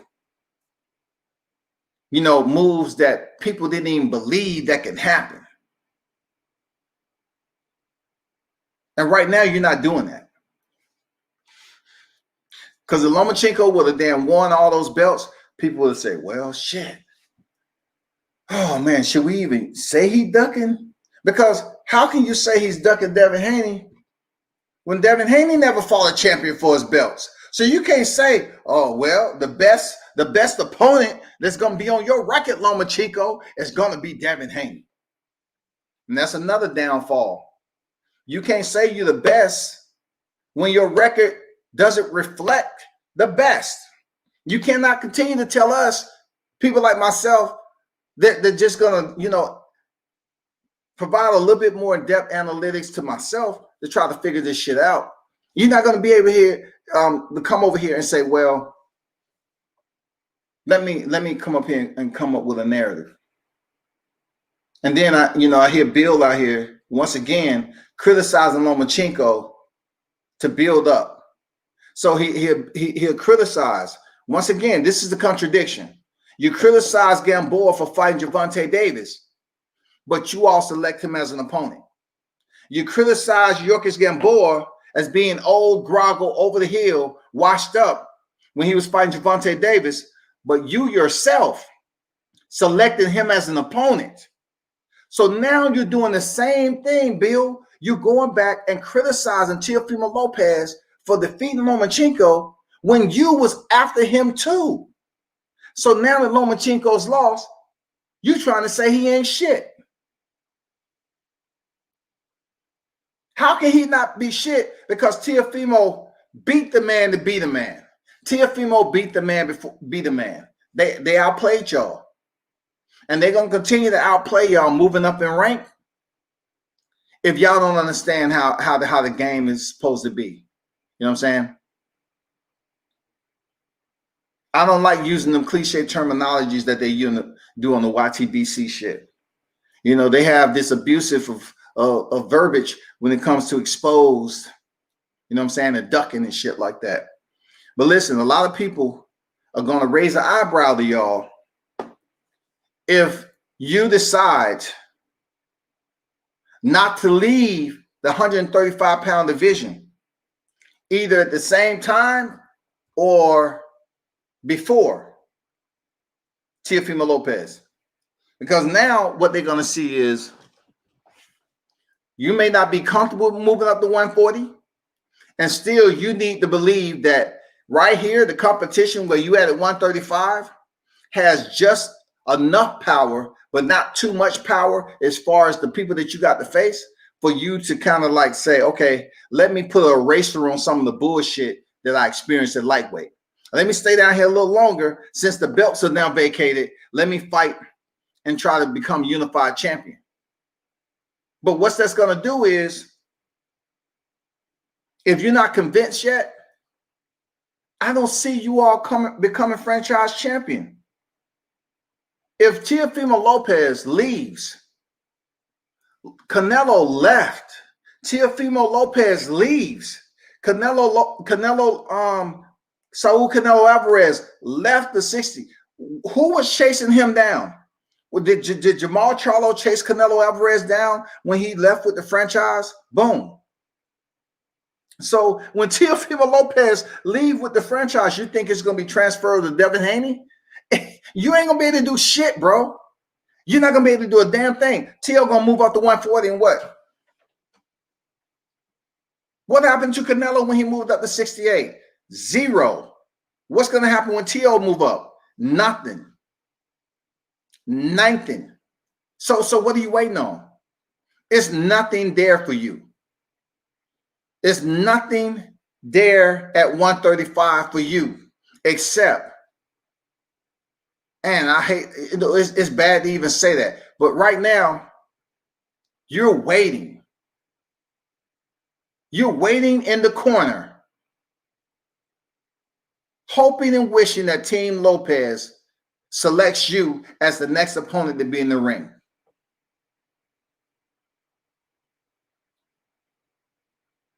I don't like that strategy. I don't like it. And I know I didn't hear, look, until I started mentioning Nakatani's name over and over, I didn't really hear that shit come out y'all mouth until, recently, I guess, it was getting back to Nakatani. You don't want that Nakatani work. Like, y'all pass the word to Bill. You go in there and I got Nakatani. Pass the word. Put your money where your mouth is, Bill. I got Nakatani all day. You want to think it's gonna be a boxing match? See, I've been to Japan. I have an understanding enough to know how certain Japanese fighters and combat pugilists over there think, especially when they fighting certain fighters. They come up on a whole different culture, period. But you either need to do one or two things. You need to get up out of the 135-pound division and go to 40. If you don't go to 140 anytime soon, which I don't believe you are. I don't believe you are. I don't believe you're leaving the 135-pound division before Teofimo Lopez. If you don't get the fight with Teo, and Teo, let's just say the fight happened with Jose Ramirez and Taylor, we establish whoever the winner is with that. Excuse me. Teofimo goes up to 140. Now you have to ask yourself, are you willing, that Team Haney, to look at what Canelo Alvarez has been doing? I'm serious. Are you willing to look at what Canelo Alvarez has been doing? And this is where I'm going with that. He is the first franchise champion.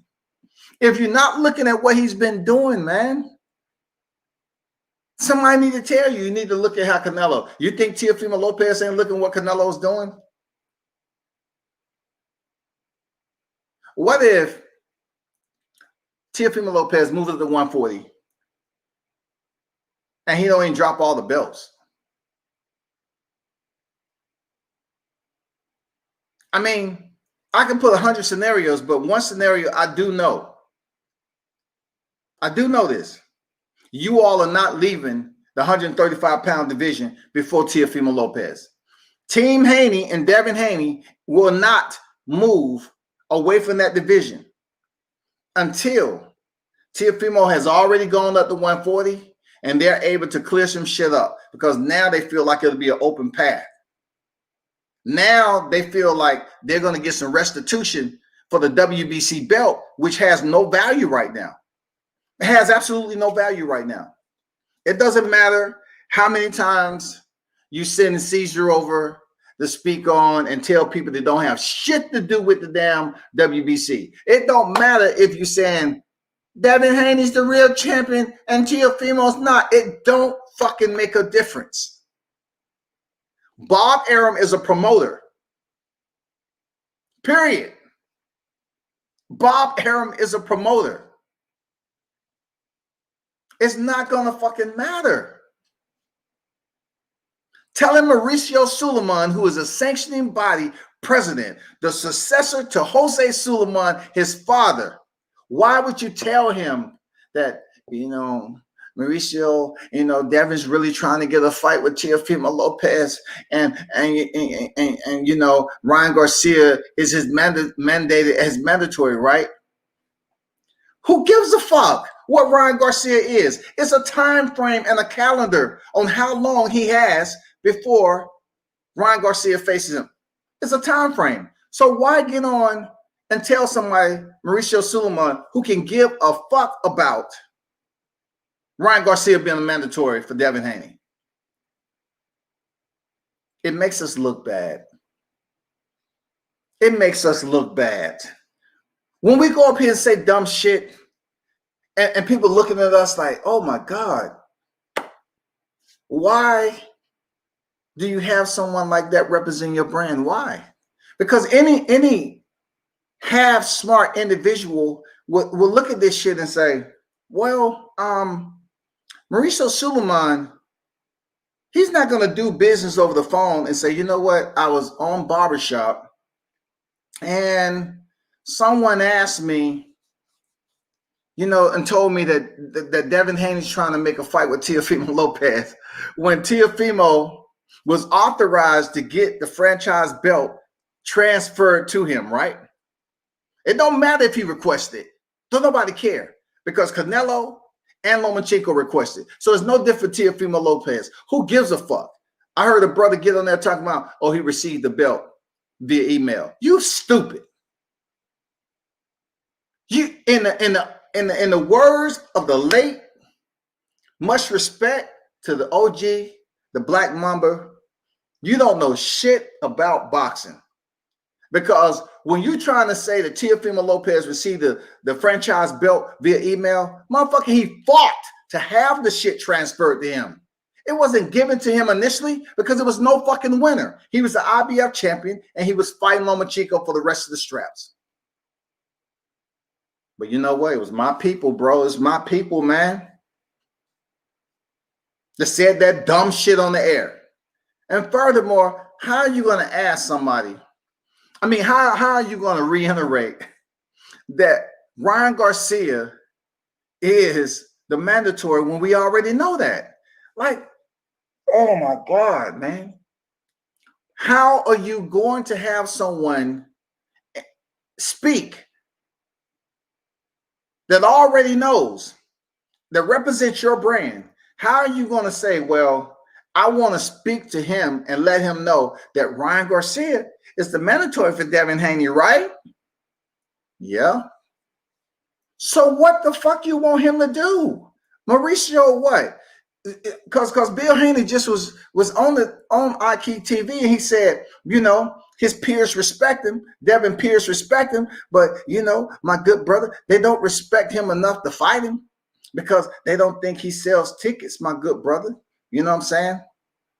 Teofimo Lopez don't respect him enough, because from the time they met over there in the MGM Grand, which I have the same video, I was right there, right by Barbershop. It was his interview. So I just let him rock with what he was rocking with. But I was right there filming too. So check this out. The respect level that Teofimo Lopez and Devin Haney might have had at that moment where they were standing next to each other, talking about sparring and all this other shit, that's gone. Done. Two different levels. Pay close attention to that video on how Teofimo Lopez was listening. Sometimes it's just better to shut up.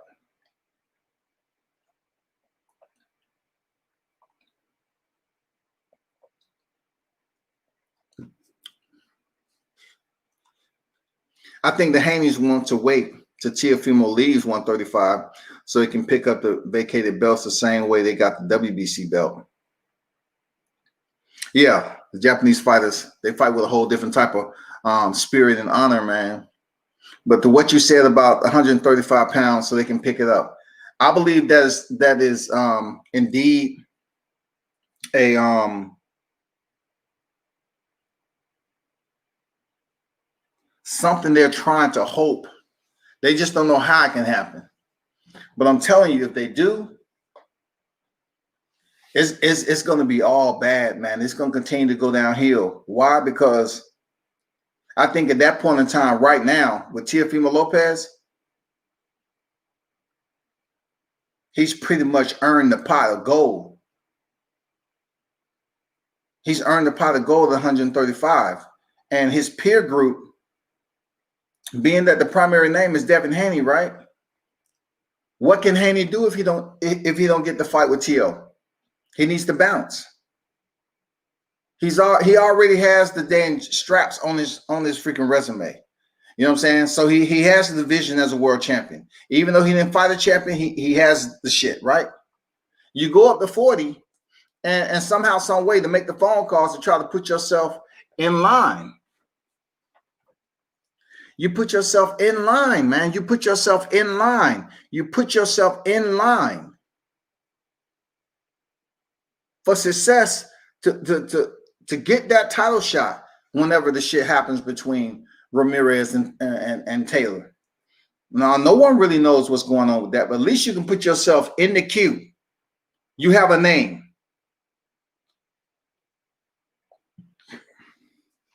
You have a name, man. So what are you going to do? Wait? You're going to continue to wait and see what T.O. is going to do? To be honest, I don't want to hear him jump on somebody else's freaking platform and talk about all this shit about Lomachenko, was sat down by Linares, and Luke Campbell had a pretty good account. Luke Campbell did not defeat Vasyl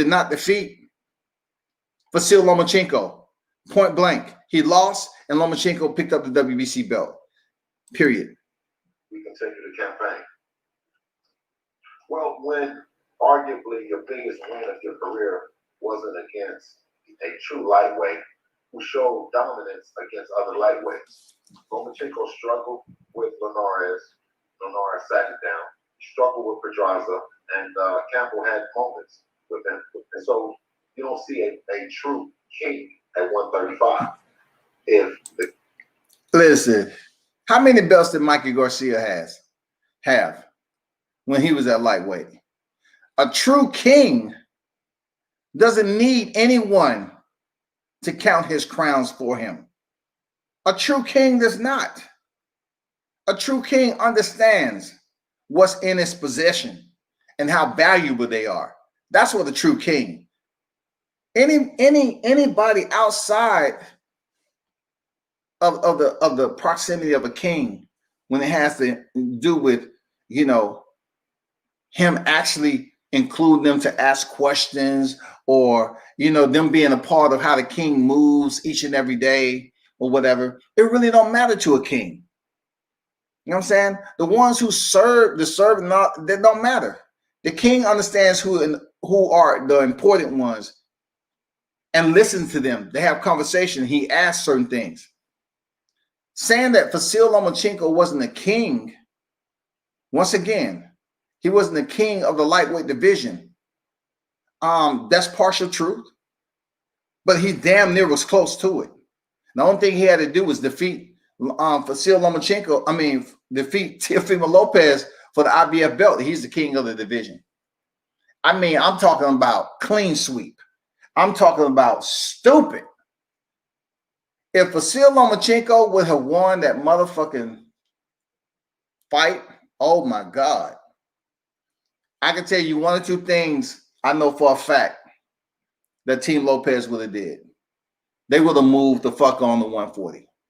Because they already was a champion at 35. They would say, okay, we done with this. They wouldn't have sat there waiting on Lomachenko doing this, twiddling their thumb like, hey, Pops, do you think Lomachenko, he's going to consider us this week? You think? No? Okay, shit. Well, who's my mandatory again? If you know, who can I be a mandatory with? Anybody?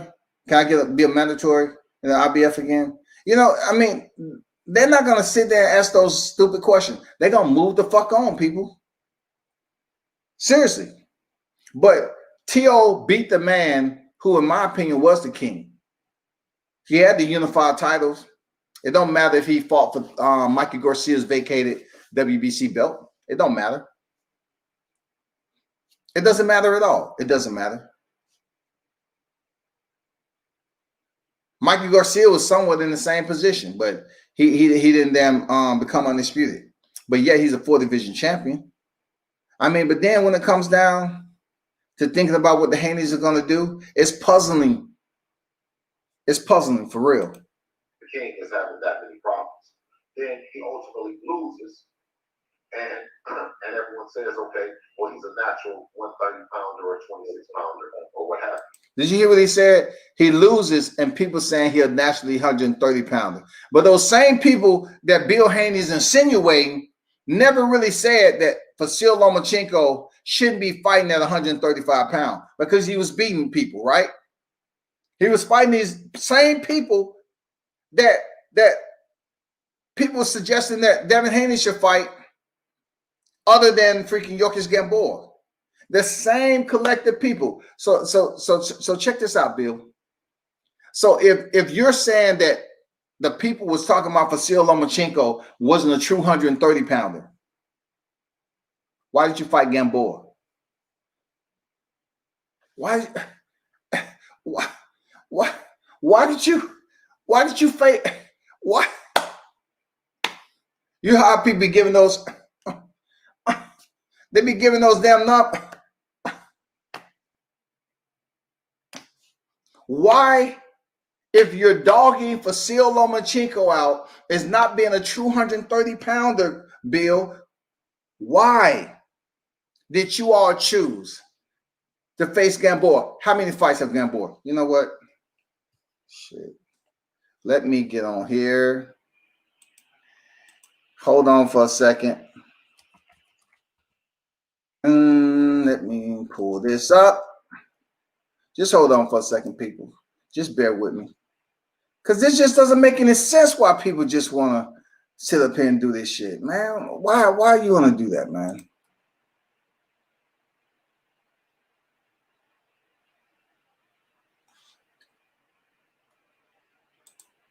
I'm about to show y'all something.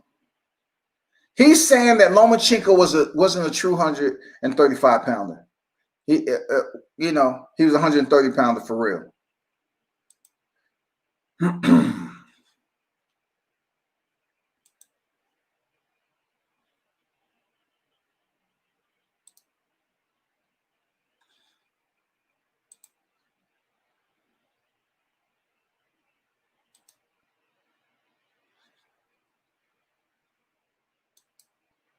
So you're talking about Lomachenko, who's been consistently up here doing what he's supposed to do, damn near the undisputed lightweight champion.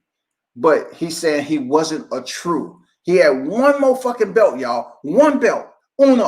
One strap left before he's across the board. Check this out right here. They want Gamboa, right? I don't hear the same energy. That's why y'all got to hold Bill accountable, bro. I don't hear the same energy. Hold on for a second. Check this out.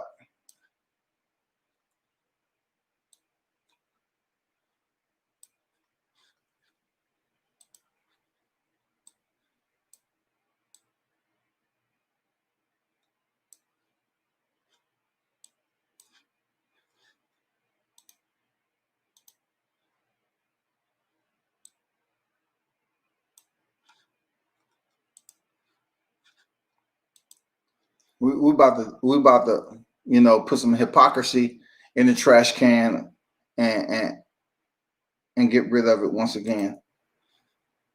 This just doesn't make any sense. Why he up here trying to denounce, man? It's disrespectful, bro. It's disrespectful for real. I don't want nobody coming here saying I'm hating and all this other shit. I ain't got time to be hearing that bullshit. Now check this out right here. This is Gamboa, 30-4, my people. 30-4. All right? 30 victories, 4 losses, 18 coming by way of KO. He's 39 years old. This was Devin Haney's November opponent right here. November 7th, Devin Haney. He had faced Gervonta Davis, right? He had faced Gervonta Davis. December of 2019. Let me give you this right here. What does that say right there? Light contest, right? Right? Okay. Watch. So let's go down. So how many fights does it take? Gervonta Davis fought him at lightweight. The first time, you know, Gervonta stood up here and faced Yorkis Gamboa, put him in the lightweight division.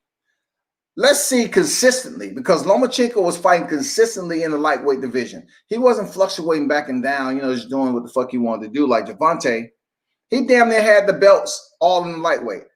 Let's look at Roman Martinez, who he stopped. I was at that fight. Super featherweight. So that, you know, Roman Martinez was a super featherweight. Let's look at the ebbs and flows of fluctuation. Miguel Beltran, y'all. Roman Martinez was July 2019. July 2019. The same year. Yorkis Gamboa had 2 fights in 2019. Roman Martinez. Check this out. Roman Martinez, July 2019. What weight did he fight him at?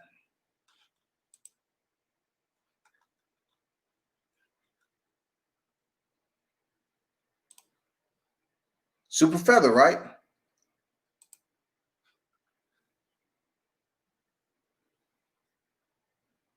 So we're talking about Yorkis Gamboa being consistent. November 2018, Miguel Beltran Jr. Boom. Look at this. 133. Jason Sosa, 2017. Let's talk about the consistency of the lightweight division. What does that say? Super feather. Look at these weights right here. This is a fighter that Devin Haney fought after Gervonta Davis, who had just came up. Look at this weight right here. He's fighting Roman Martinez at super featherweight because Gamboa was, you know, who he was, doing what the fuck he wanted to do, out of the sport for quite some time, had shit going on. Look at this right here. 1, 2, 3, 4. He fought 4 times in 2017 and 1 time in 2015. But he's still an older guy, right? So the inconsistencies with him, fighting Beltran at lightweight, Roman Martinez at super feather, Gervonta Davis, he fought at lightweight, and then he fought Devin Haney at lightweight. Is he a true lightweight? Is he? Would you consider Yorkis Gamboa a true lightweight? Because last time I checked, looking at this right here, it says TKO in round 12. to a guy who's been fluctuating weight classes?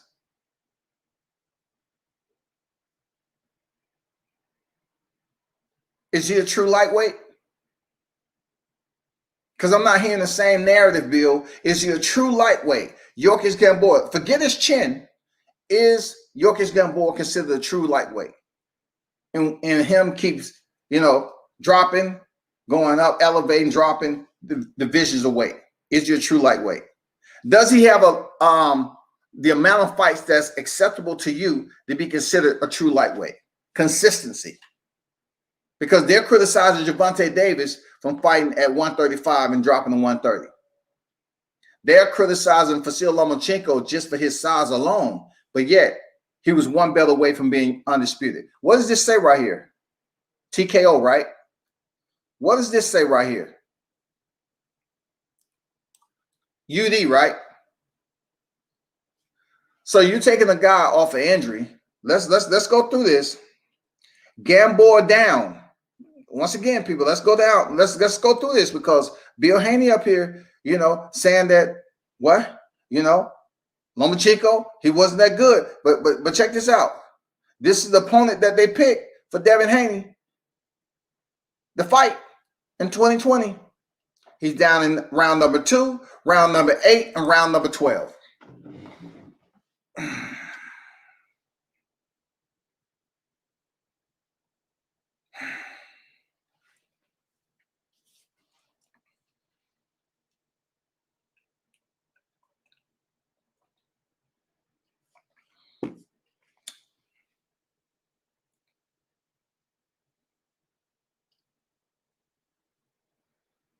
Dos ocho. Gamboa was down round 2, 8, and number 12. Gamboa was down 3 times with a injured Achilles. Team Haney, and you are criticizing Lomachenko for not being a true. So you're criticizing Lomachenko for being defeated by Teofimo Lopez, but yet you all are out here picking up a guy who's coming off less than a year Achilles injury and facing Yorkis Gamboa, who is 39 years old, December 23rd.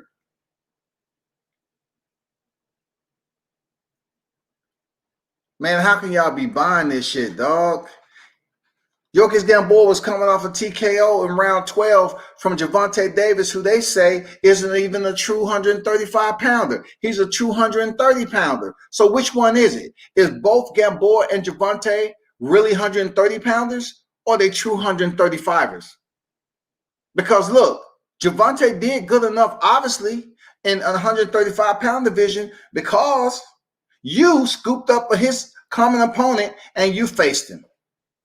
So what I'm fucking missing here? Like, what is this? Was Yorkis Gamboa a true lightweight or not? Because last time I checked, did he ever have what we talking about? Did he have a consistency of competing in the lightweight division? Did he? Gamboa was down 3 times that fight. I was there. He was down 3 times. How can Bill Haney get away with criticizing and being extremely and utterly biased? It is reprehensible for people to just sit here and not say, hey, Bill, let me ask you this, though. Was Yorkis Gamboa a true lightweight? Because Gervonta Davis, who y'all say isn't a true lightweight, he went down there to face Leo Santa Cruz at a lighter weight and knocked him out. But yet you scoop up a guy who was able to do it better than Devin Haney, who you saying is a true lightweight. Devin Haney went the distance. Gervonta, who you say is not a true lightweight, he's a 130-pounder because he went down there and fought Leo Santa Cruz. He knocked him out. He knocked out Leo Santa Cruz at 130. He knocked out motherfucking Gamboa at 135. But what Devin Haney did was go the distance and then go up there and cap to the people. Cap, and hope. He went up there capping to the people and say, you know what, I just wanted to pitch a shutout. Man, Team Haney, man, I have respect for y'all as a team in boxing. But bro, man, what I'm saying, it doesn't even take me much effort to figure this shit out, bro. Because when it comes down to it, man, it's just too much shit going back and forth. Like, people are unwilling to even ask you a question about what you're talking about.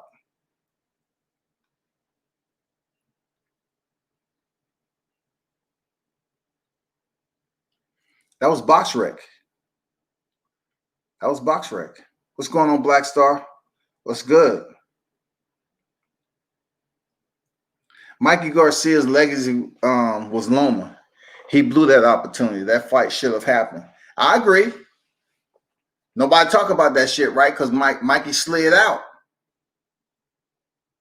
But see, I salute Mikey for what he did, though.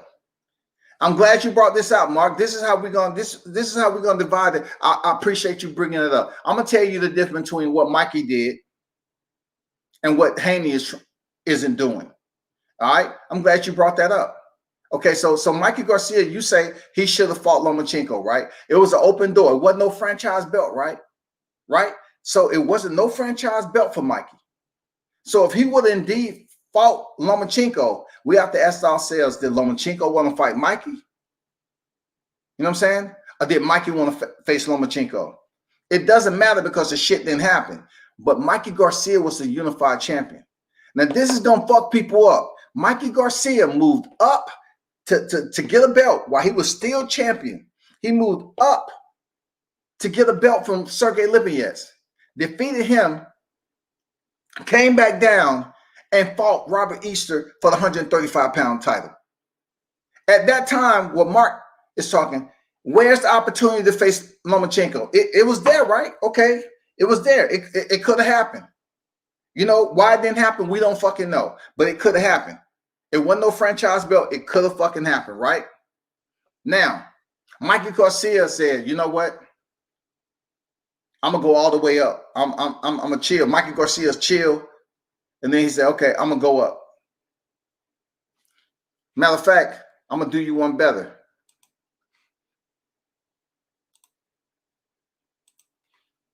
Hold on for a second. Glad you brought that up.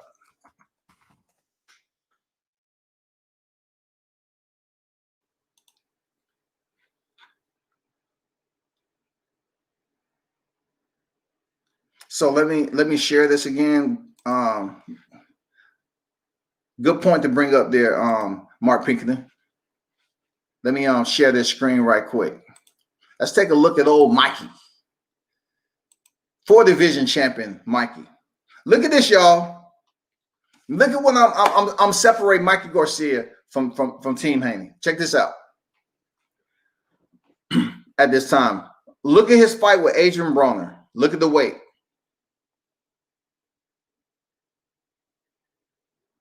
Look at that weight.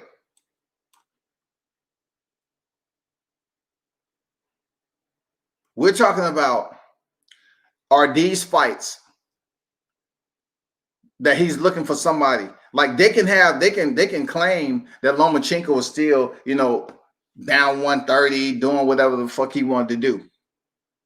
But the lightweight division was accessible. It was there. No, it was there. Adrian Broner at 138. That's above lightweight, ain't it? That's close to 140 pounds, right? That fight right there was preparing Mikey to move up and face Sergey Lipinets. Mikey goes up to face Sergey, and he's there to fight, and he won and defeated Sergey Lipinets. 139, just below the junior welterweight. Look at this weight right here. He comes back down. March of 2018, July of 2018. He goes up, add a division to his damn credentials, and he moves back down.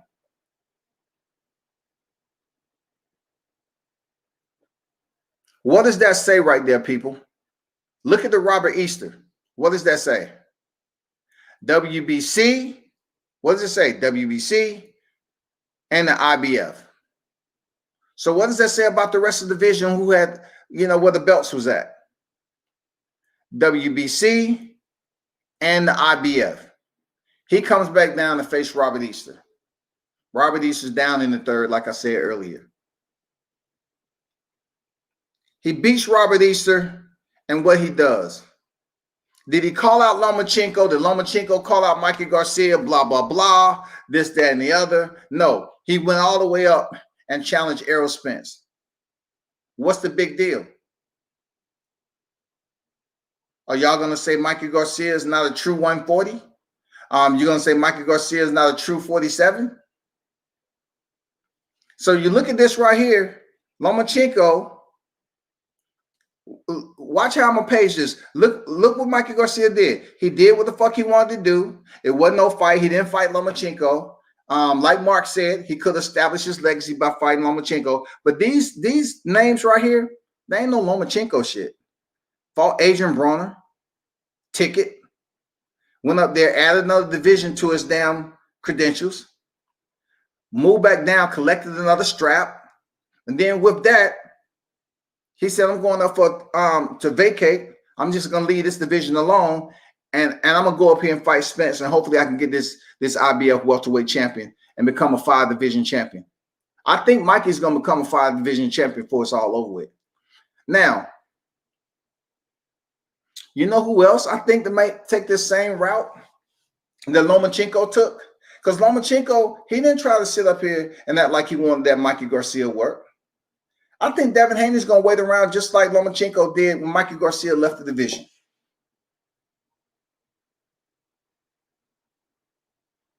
I think that's the same shit going to happen. Mikey Garcia, Lomachenko never fucking happened. These opponents looked like they was vying. He was pretending like he was about to fight Lomachenko. I mean, come on now. Lomachenko, was he up here trying to fight Mikey Garcia? No. Mikey Garcia moving up to 140, boom. Move back down to 35. Was Lomachenko there with open arms saying, hey, Mike, I want to fight you when you come back down? That shit didn't happen. I truly think when Teofimo decides to make a fucking move up to 40, it's going to be somewhat like this. Watch. Look at the dates. Look at this shit. We remember when he just fought Errol Spence. But look at when he fought Robert Easter, though. That wasn't that long ago.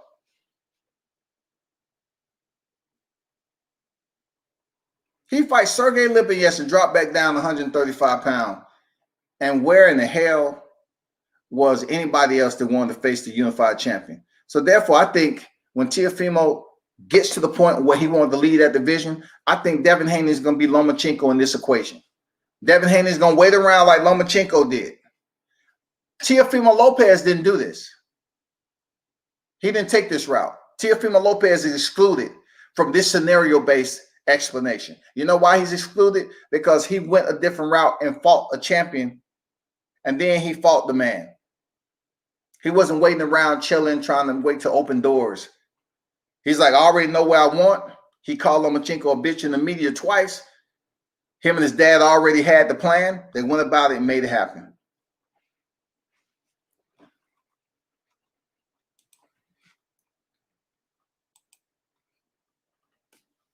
Hold on for a second.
So this, I'm about to jump up out of here, but yeah, before on the Breakfast Club, Haney, we saying Loma was the dream fight.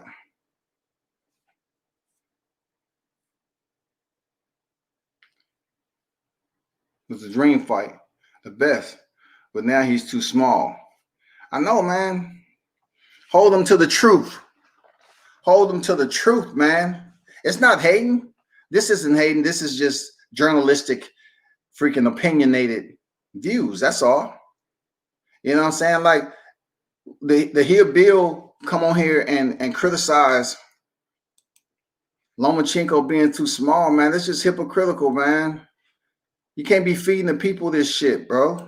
Let me see what else. Let me get through the rest of this. So for him to claim all that he's done to a smaller fighter in Lomachenko and then have an opportunity to fight another big lightweight in Devin Haney, I think it's ignorance. You know, I think it's blasphemy. Hold up. Bill just said he think it's ignorance and blasphemy. So if you're going to use those high-end words, ignorance and blasphemy, no, we got to replay that for the people. Oh my God, no. Ignorant. Hold up. A smaller fighter in Lomachenko and then have an opportunity to fight another big lightweight in Devin Haney. I think it's ignorance. You know, I think it's blasphemy. I think it's all the things that you're not supposed to do as a champion or a stand-up dude. You know. Ignorance and blasphemy. My boy Mark Nash in the building. Salute to you, bro. You know, always. I appreciate you, Mark. And, you know, I don't ask. You know, I appreciate Mark donating to the channel. I always put it up there. People going to fuck with you. They're going to donate for you anyway. But I appreciate Mark. Damn, setting an example, man, leading from the front. Real talk.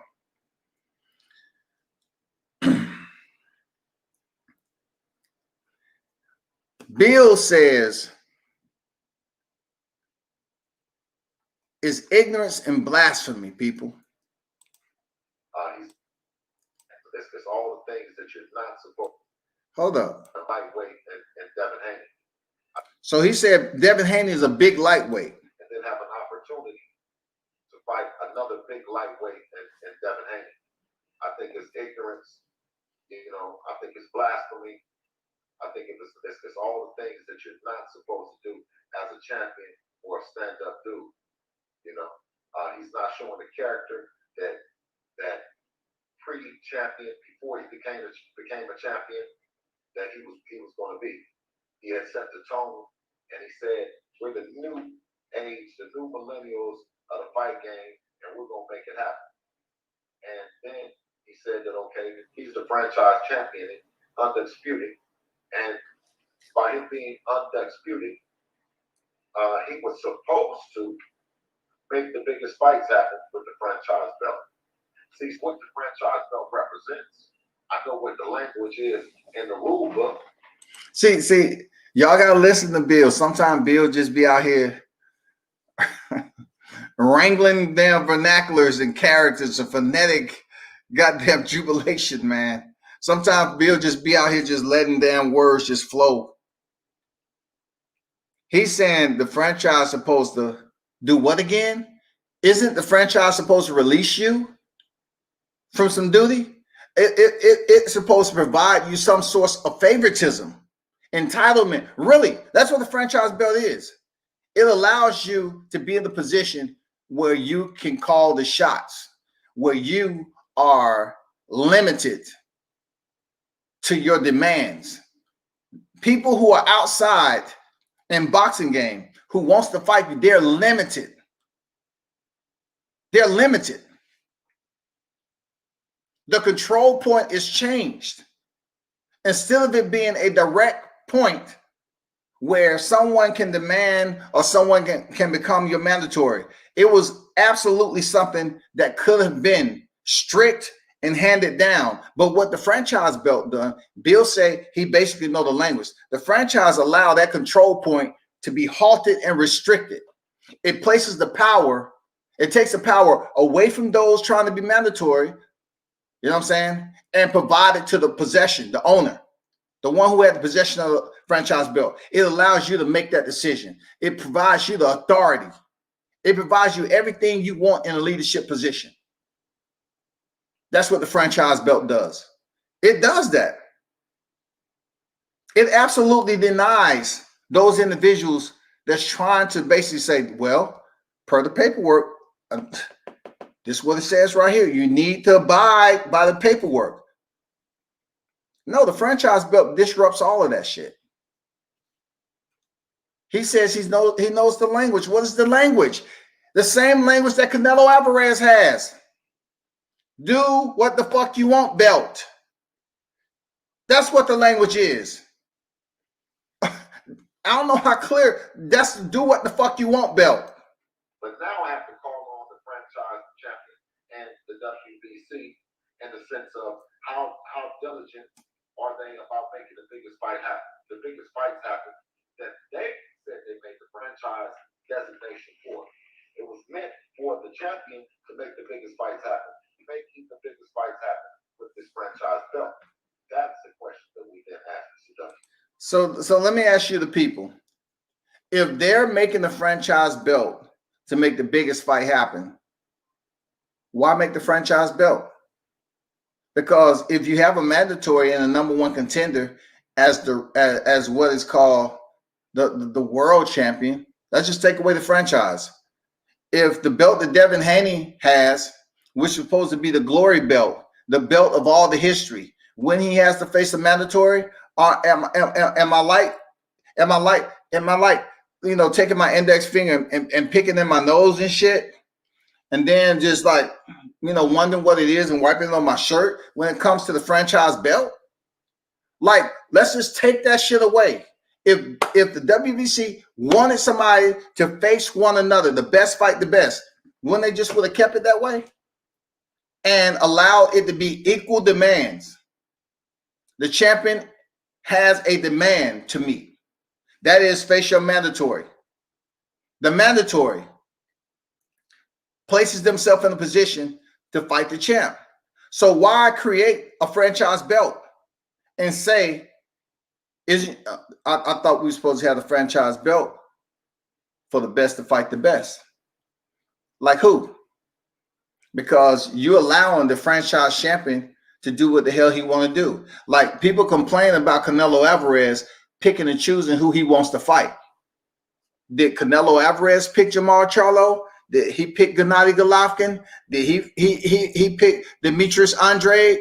Did Canelo Alvarez pick any of those people at 60 where he received that franchise belt? The answer is no.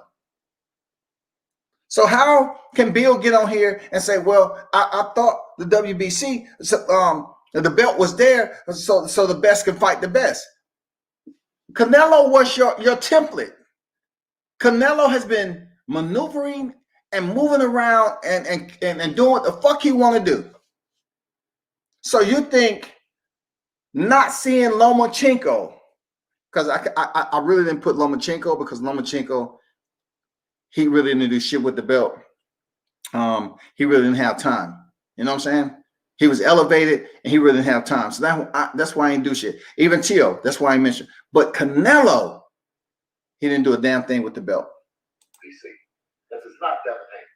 Doesn't warrant the fact that Cambosos is making the fight happen. Now, we've heard this stuff about 50 or 60,000 people in an arena. That's not going to happen in Australia, because one thing that Bob pointed out was that they're not even letting people in. It will be a big hurdle just to get his teams over there. So a bunch of fans going from New York, Las Vegas, and alike to see him next.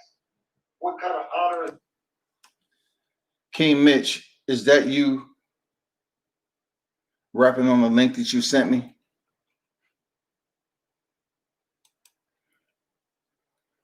Bill, leave God out of it, please, my brother. Supreme Beast Boxing Talk, what's good with you, my brother? Salute to you. Appreciate you pulling up. Mitch say, "No, that's my cousin." So you know, I'm gonna start cleaning this up, narrowing it down. You know, freaking Bill Haney now is trying to be concerned about Teofimo Lopez and what he said out his mouth about 60 people not being able to fill that arena and with the restrictions and everything. And I'm saying to myself, Bill, it ain't your business. It's not your business, my brother, what they doing and where they trying to go. It's not your business, big home. It's not. It's not your business. Focus on what decisions you and Haney gonna make. You and your son. Just focus on that when it comes to boxing. Because let Lopez do what they already did, because they did a better job. They have did an outstanding job so far. So you talking about them not being able to go to Australia and it's not going to be this many people and that many people. Man, you a boss the way you say you're a boss, man. You know, Devin out here dancing on luxury vehicles and shit. Y'all showing people, y'all worrying about the bag, because right now, legacy, I don't think y'all really trying to care, man, about the legacy, man, because you outpriced yourself with Lomachenko. You wasn't a true lightweight to begin with. So once again, check this out, people. It comes down to, so why you want to face Lomachenko again why you want to face Teofimo again if he faced Lomachenko, who isn't a true lightweight champion? I mean, Teofimo, he has no validation then. You just said Lomachenko, he wasn't shit.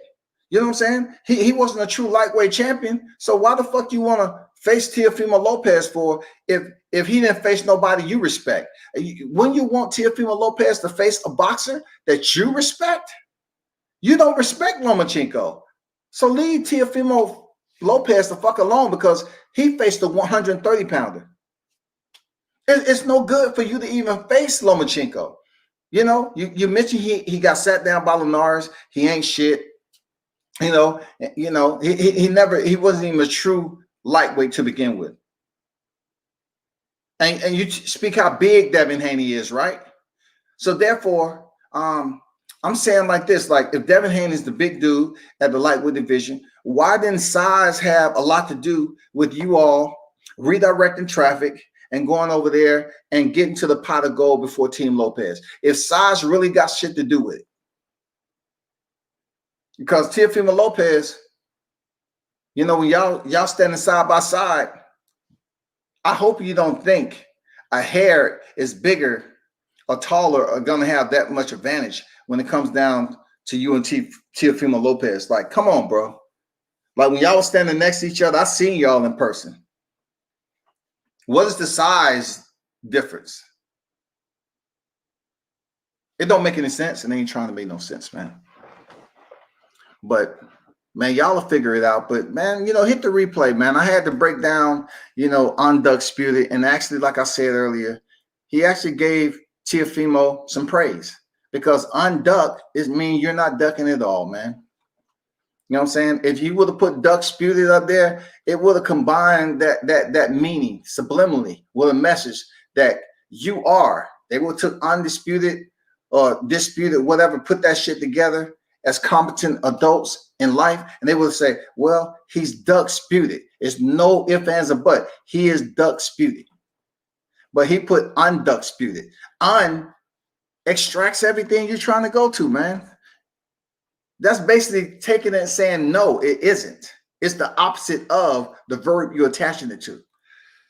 But hey, appreciate everyone for pulling up, man. I salute. Thanks for the donations, Mark Nash. You know, everybody that was in here, man. Supreme Boxing Talk, King Mitch, man. Michael, Mark Pinkerton. The Ugly Truth, man. Appreciate y'all pulling up. J8 was in the building earlier. Alexander, what's good? Lawrence Williams, salute to everybody. Seneca J, 79 Boxing. Appreciate everybody for pulling up, man. You know what it is. I am out.